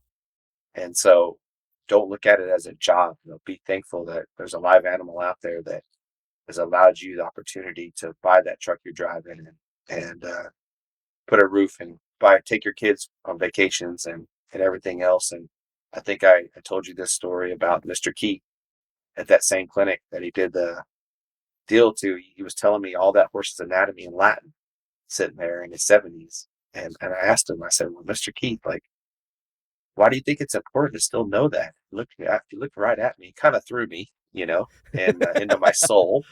Yep. And was like, Dusty, man, this horse has given me my wonderful life. Why would I not give him mine? Yep. And that was huge. That was another big moment. Yeah. So just to everyone out there that's listening to this, just look in the mirror and know that this is a lifelong journey. It's not getting your CF's not the holy grail. Getting your journeyman's not the holy grail. Getting your AW or your FW is never the holy grail. Like, embrace every moment. It's all about all the opportunities and education and friendships you make along this path that make all of this worth it. And at the end of the day, whether you quit shoeing horses or you take your last breath, you'll be a lot more proud of the person and the people that behind you that you taught or learned from your the way you lived your life and the way you shot horses. I think that that'd be a neat way to go mentally. Yeah. I don't know many other careers where you'd be fortunate enough to have the opportunities that we do. Like, I often think of many of the other trades, and it just doesn't seem, I mean, some of them it could be, but this one seems to really have that never ending, that it's always moving if you want it or if you let it. Oh, for sure. And just reach out. Like, I've never, ever sincerely asked a farrier for help and got told no. Yeah. It's a thing. And that's amazing about the trade. And, I had my first major surgery in my whole life here a couple years ago, and I was turning down people to come shoe. It's like, no, we got it covered. They're like, by God, because I didn't say anything to anyone until after I was cleared to go back to work, Oh, okay. And then I put it on Facebook. Hey, I got cleared to go back to work today. All went well. It's been a long 8 weeks, but ready to get back to it. And I got some hate mail. Like, you didn't call me. I would have sent you money. I would have come shot horses, And what other trade does that for you? Yeah. And I think setting an example is really good. And so I just wanted to give a quick shout out to that. And then again, you could never be amazing at anything if you didn't have the right people around you. Yeah. And so, be wise on who you surround yourself with and the places you go to get educated. Really try to work hard to be around people who are obviously very talented and been successful, but can also show you and not just tell you. Yeah. It's huge. I've heard Chris use the phrase, but an old farmer that I used to work for, he used to say, it's hard to soar like an eagle if you hang with a bunch of turkeys. Hey, that's a great one. And it's very true. This portion of the podcast is called the Stratum Tectorium. These are the short answer, surface stuff questions, but it's okay if the guest wants to go deeper. Enjoy. All right, your favorite book. I thought about this one today. I've never read any motivational books ever. Which is interesting because you talk like you could write one. Oh, well, thank you. But I think you should someday. never have read anything like that. I've always read to put myself in another place. So I grew up with, I still own all the Louis L'Amour books, Western fiction. As a kid, it was the Hardy Boys, Nancy Drew, all of that. So if I do read anything, that's what I read. Okay. Yeah, I was a big Hardy Boys fan too. Favorite brand of nails? Oh man, nails are interesting. They come and go. Of all the years, I used Tapewo Classic 5s for years. And then Con nails came out. I've been using Con nails now for pretty much since they got to the States. Okay. And I've been real happy with them. And I also use a lot of Mustad concaves, gold ones. I forget what they're called. Enduros. Yeah, I think it's Enduros. I think you're right. Enduros. I use those. Mainly Cons on 90% of stuff. And then those Mustad concave nails. Okay. Yeah, I just started using those, actually.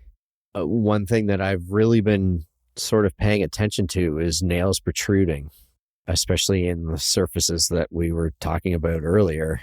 And I'd heard about one of those Workman Black studies where they'd have one nail stick out a little bit further than the others and how much that could change the flight of the foot. Oh, yeah. A lot of nail rasping, like I'm doing Rainers all the time or something. Now, this question, I actually had a gentleman reach out to me from Europe, and he said I should probably ask. I decided after he brought it to my attention that I should ask this in two ways.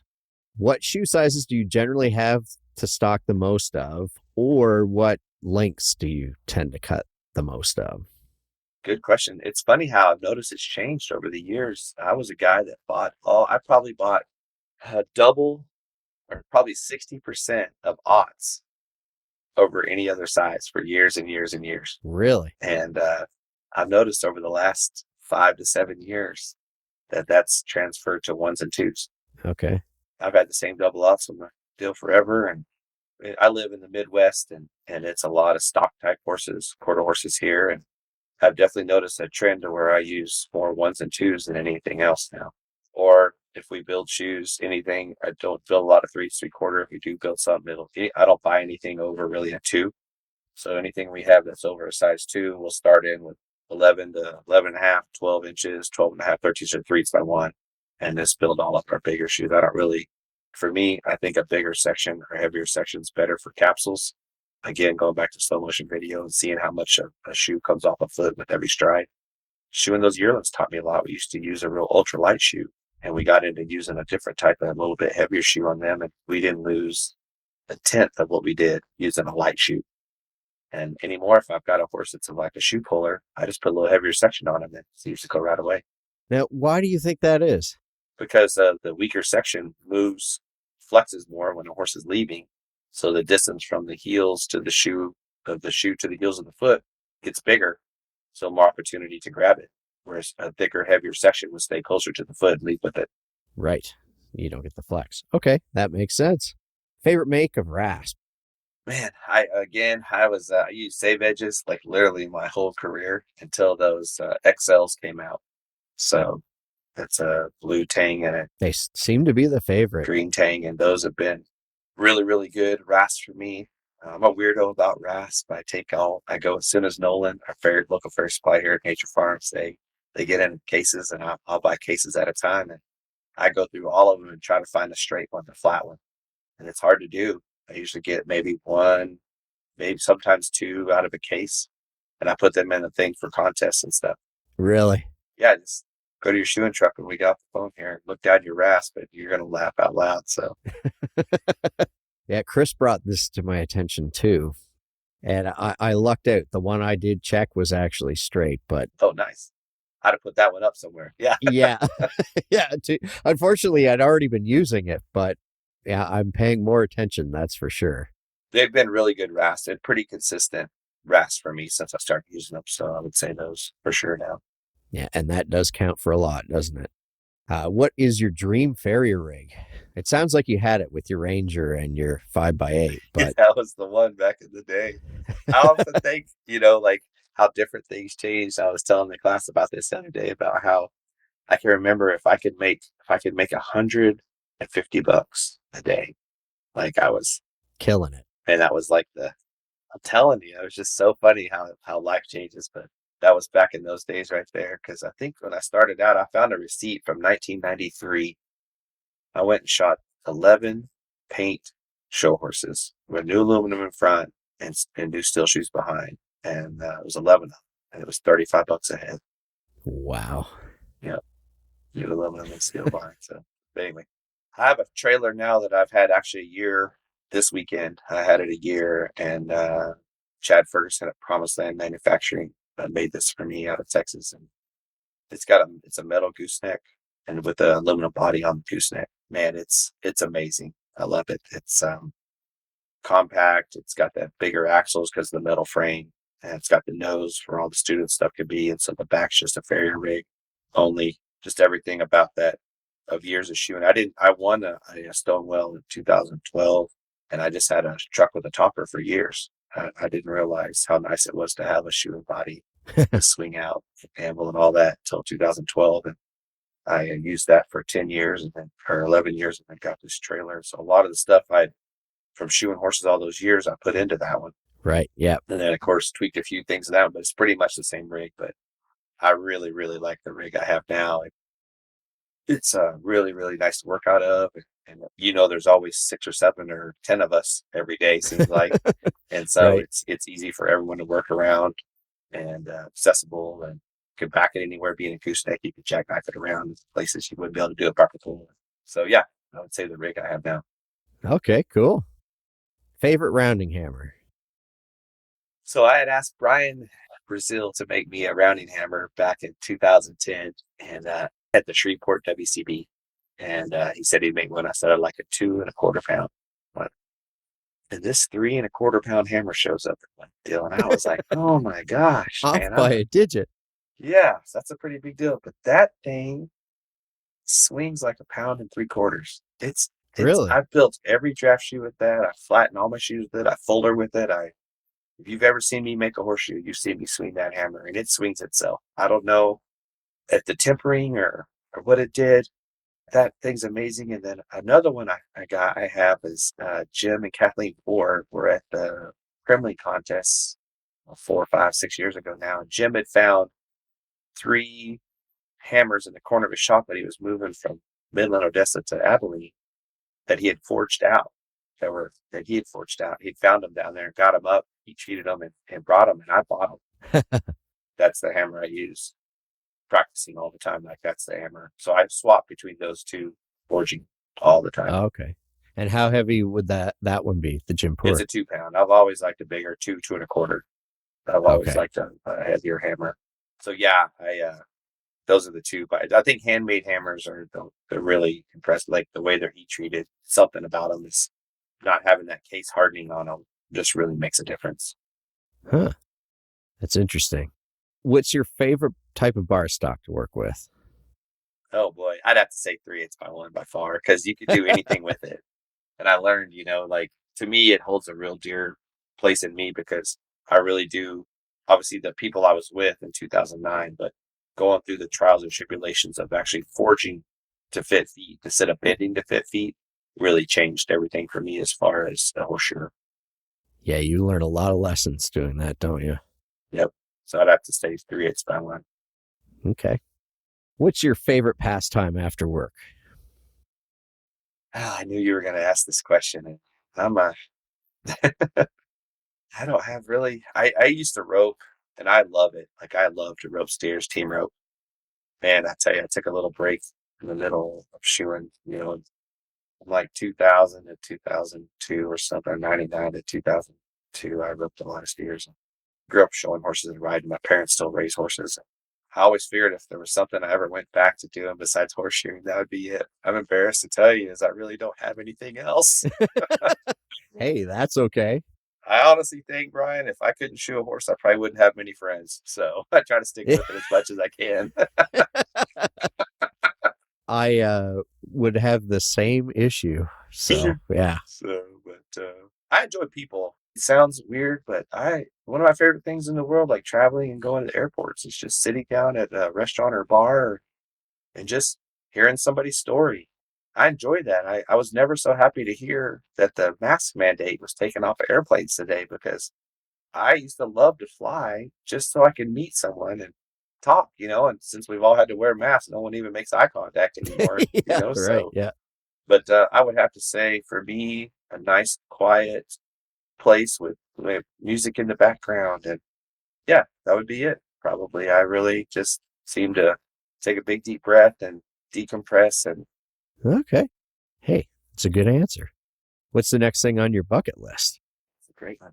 Every day for me is every new class I get. I play these mind games with myself, and I try to meet up these people, all come different ages and different places, and I always try to figure out best way to make them successful every day. And it would be neat. I tried to do my fellowship on that, and it got turned down. So I would have to say my fellowship would be on the Okay. bucket list for sure to accomplish that. And I would really, really would like to get educated enough to really, really help farriers see horses differently and help them more. Well, I saw an entire room that benefited from that lesson just a few months back, so I think you're well on that path. Well, thanks. What's your favorite brand of keg shoe?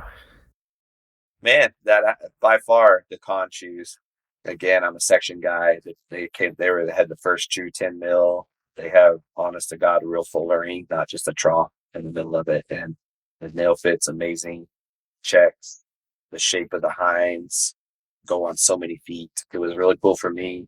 When Nigel Fennell moved here, I started going to his shop and practicing a lot and learning how Nigel teaches, because he came from a completely different background than anyone from America has through the Right. system. And he brought over these amazing shoe boards with them from farriers from the 30s and 40s and 50s. And it was really cool to see that same shape in all those old shoe boards.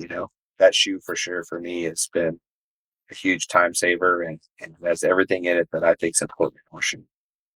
Okay, cool.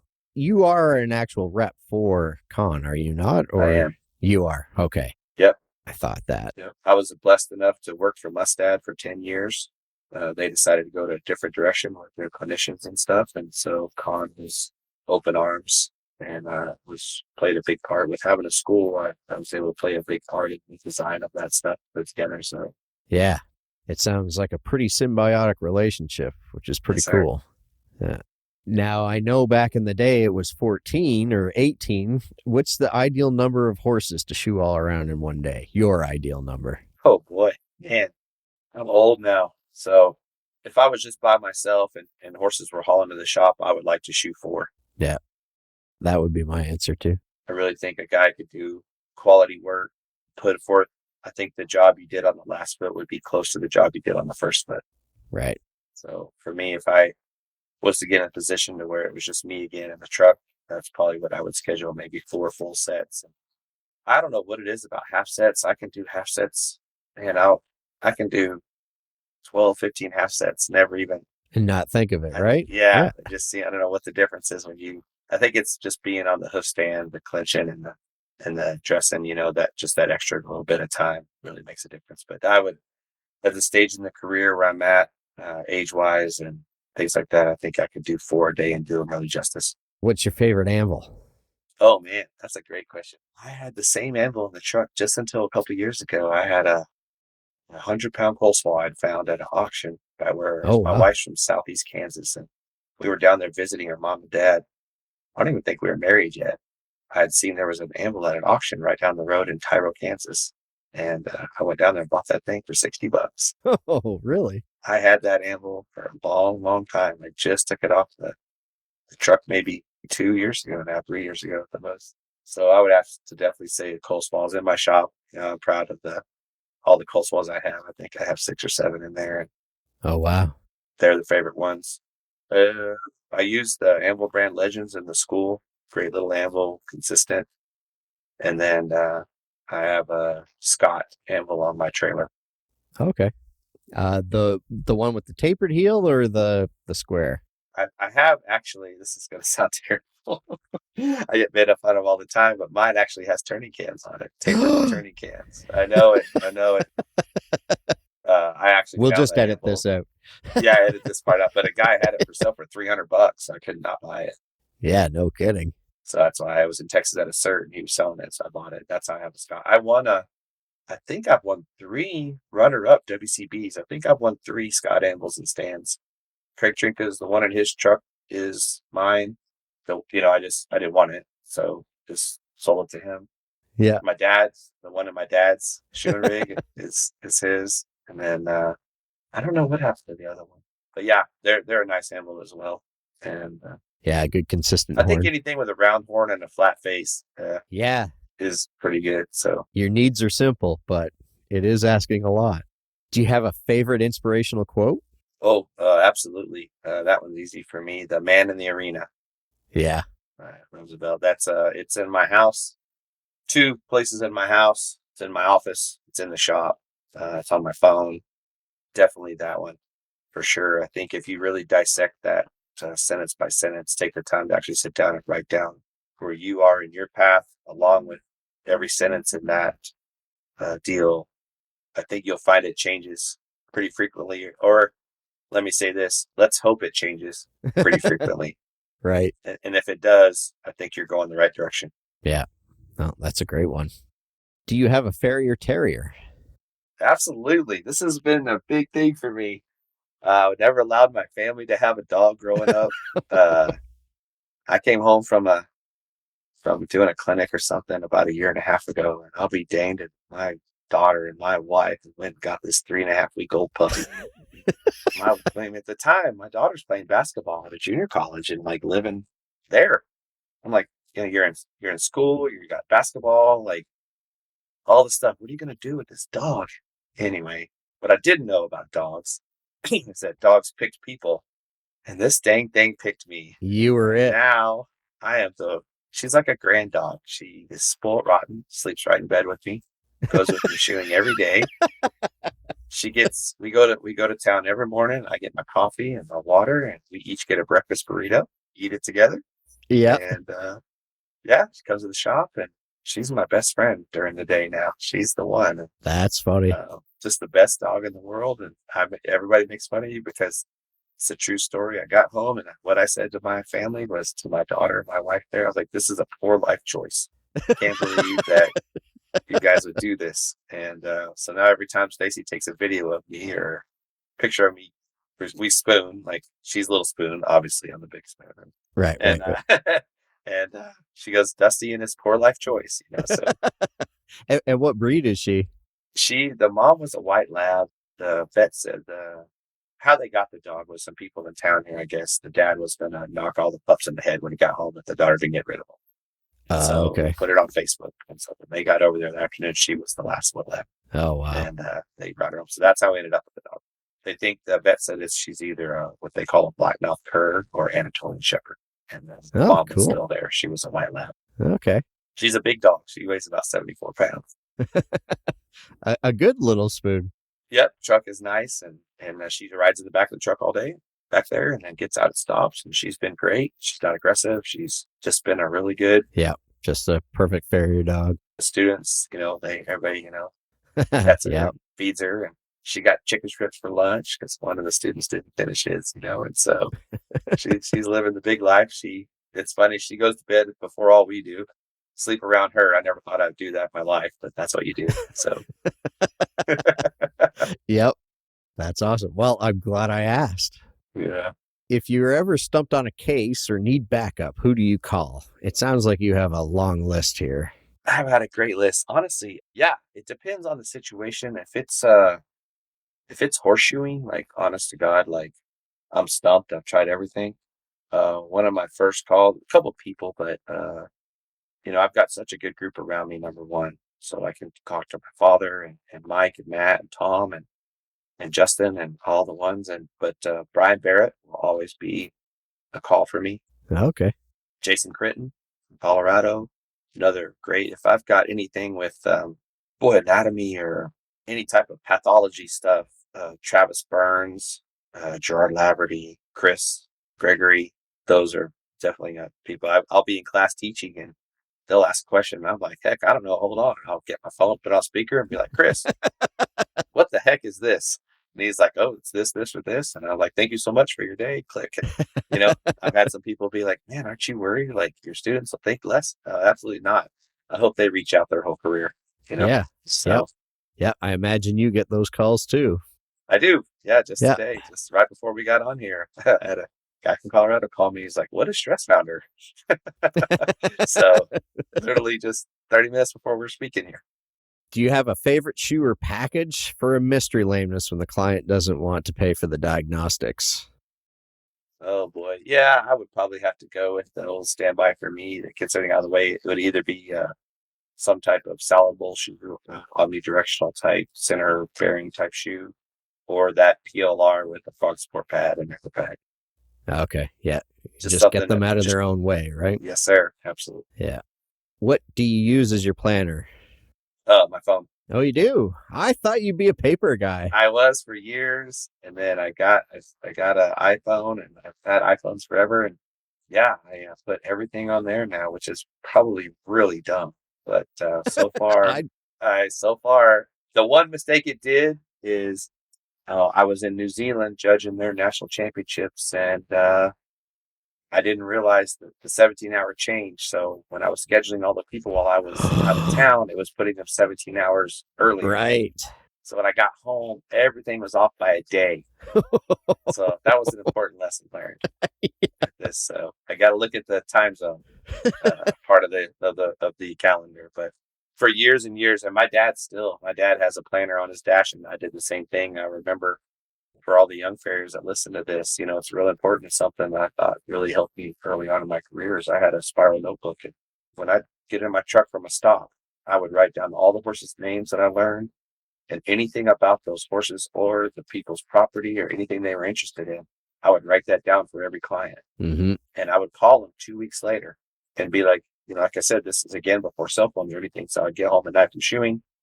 And if it was before 8 o'clock, I would call and be like, oh, hey, this is Dusty Franklin. I came out, did your horse a couple weeks ago. We talked about the right front of that bay gilded Zorro, I was just doing a follow-up call to see how things were going.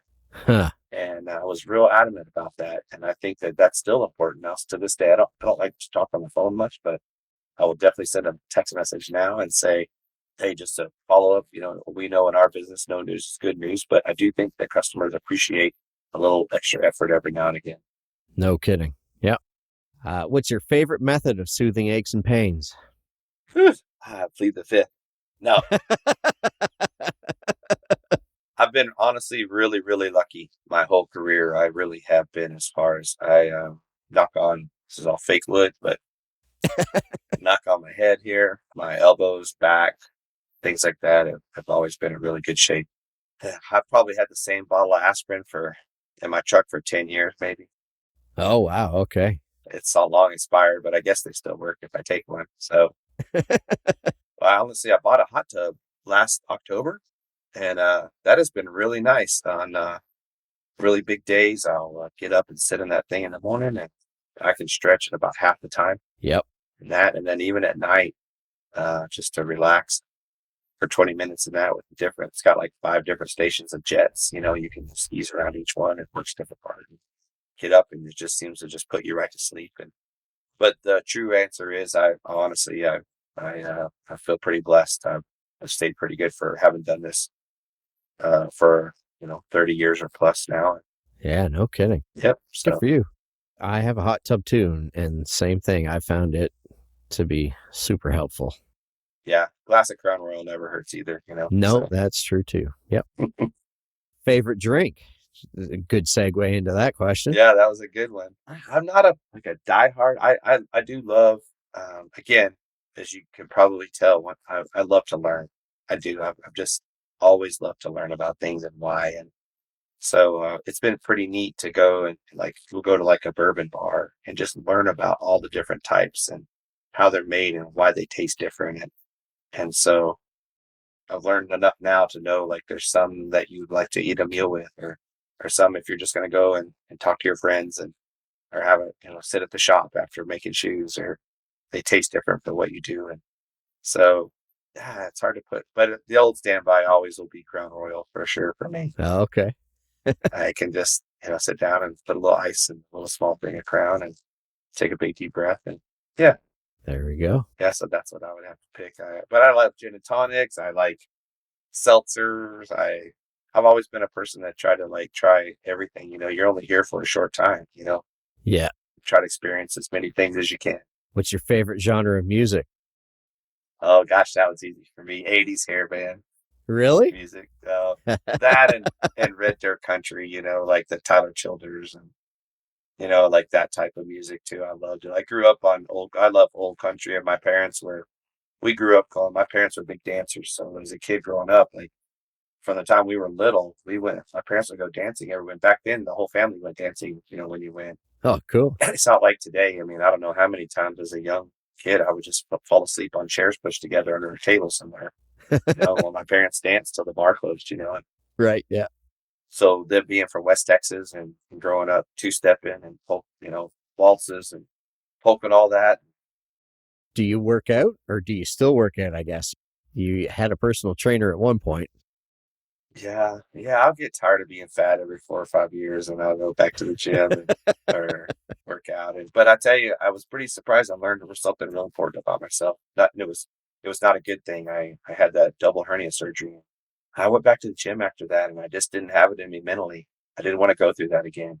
I got hurt in the gym. Oh, really? I was really surprised at myself how I couldn't just go back and just push like I would before. I never had a fear before I got hurt. Right. And because you never think about that because you never experienced it. And after getting hurt there, and then I just really, I went back for maybe 5-6 weeks, and I kind of eased back into it after a year, and I just found myself dreading I'd be down for a squat and thinking, is this the one again? And I quit going. And I'm still to this day very disappointed in myself mentally, because I've always been a person that when I put my mind to something, nothing else really mattered. And that was the one thing that I don't want to say I quit, but in the reality of life, I quit. So I definitely need to figure something out to get back to it sometime. I just haven't decided yet. An experience like that is enough to kind of get you can be excused for feeling that way about it.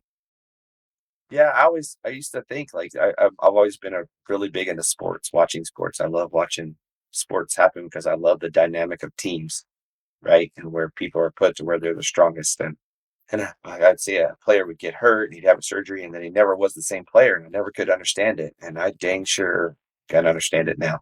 Right. Yeah. It's always Once in you the back live of it. your mind now. Yep. Makes sense. What would you have been if not a farrier? Electrician. Really? Yeah. Okay. Yeah, just the systematics of it. It's something that everybody has to have. It's dangerous. It's very simple, but yet can be very complicated. It's a lot like farriery. Yeah, that's true. Okay. And I guess the COVID question, if you were stuck in a shop for a month with someone, who would you want to be hanging out in the shop with?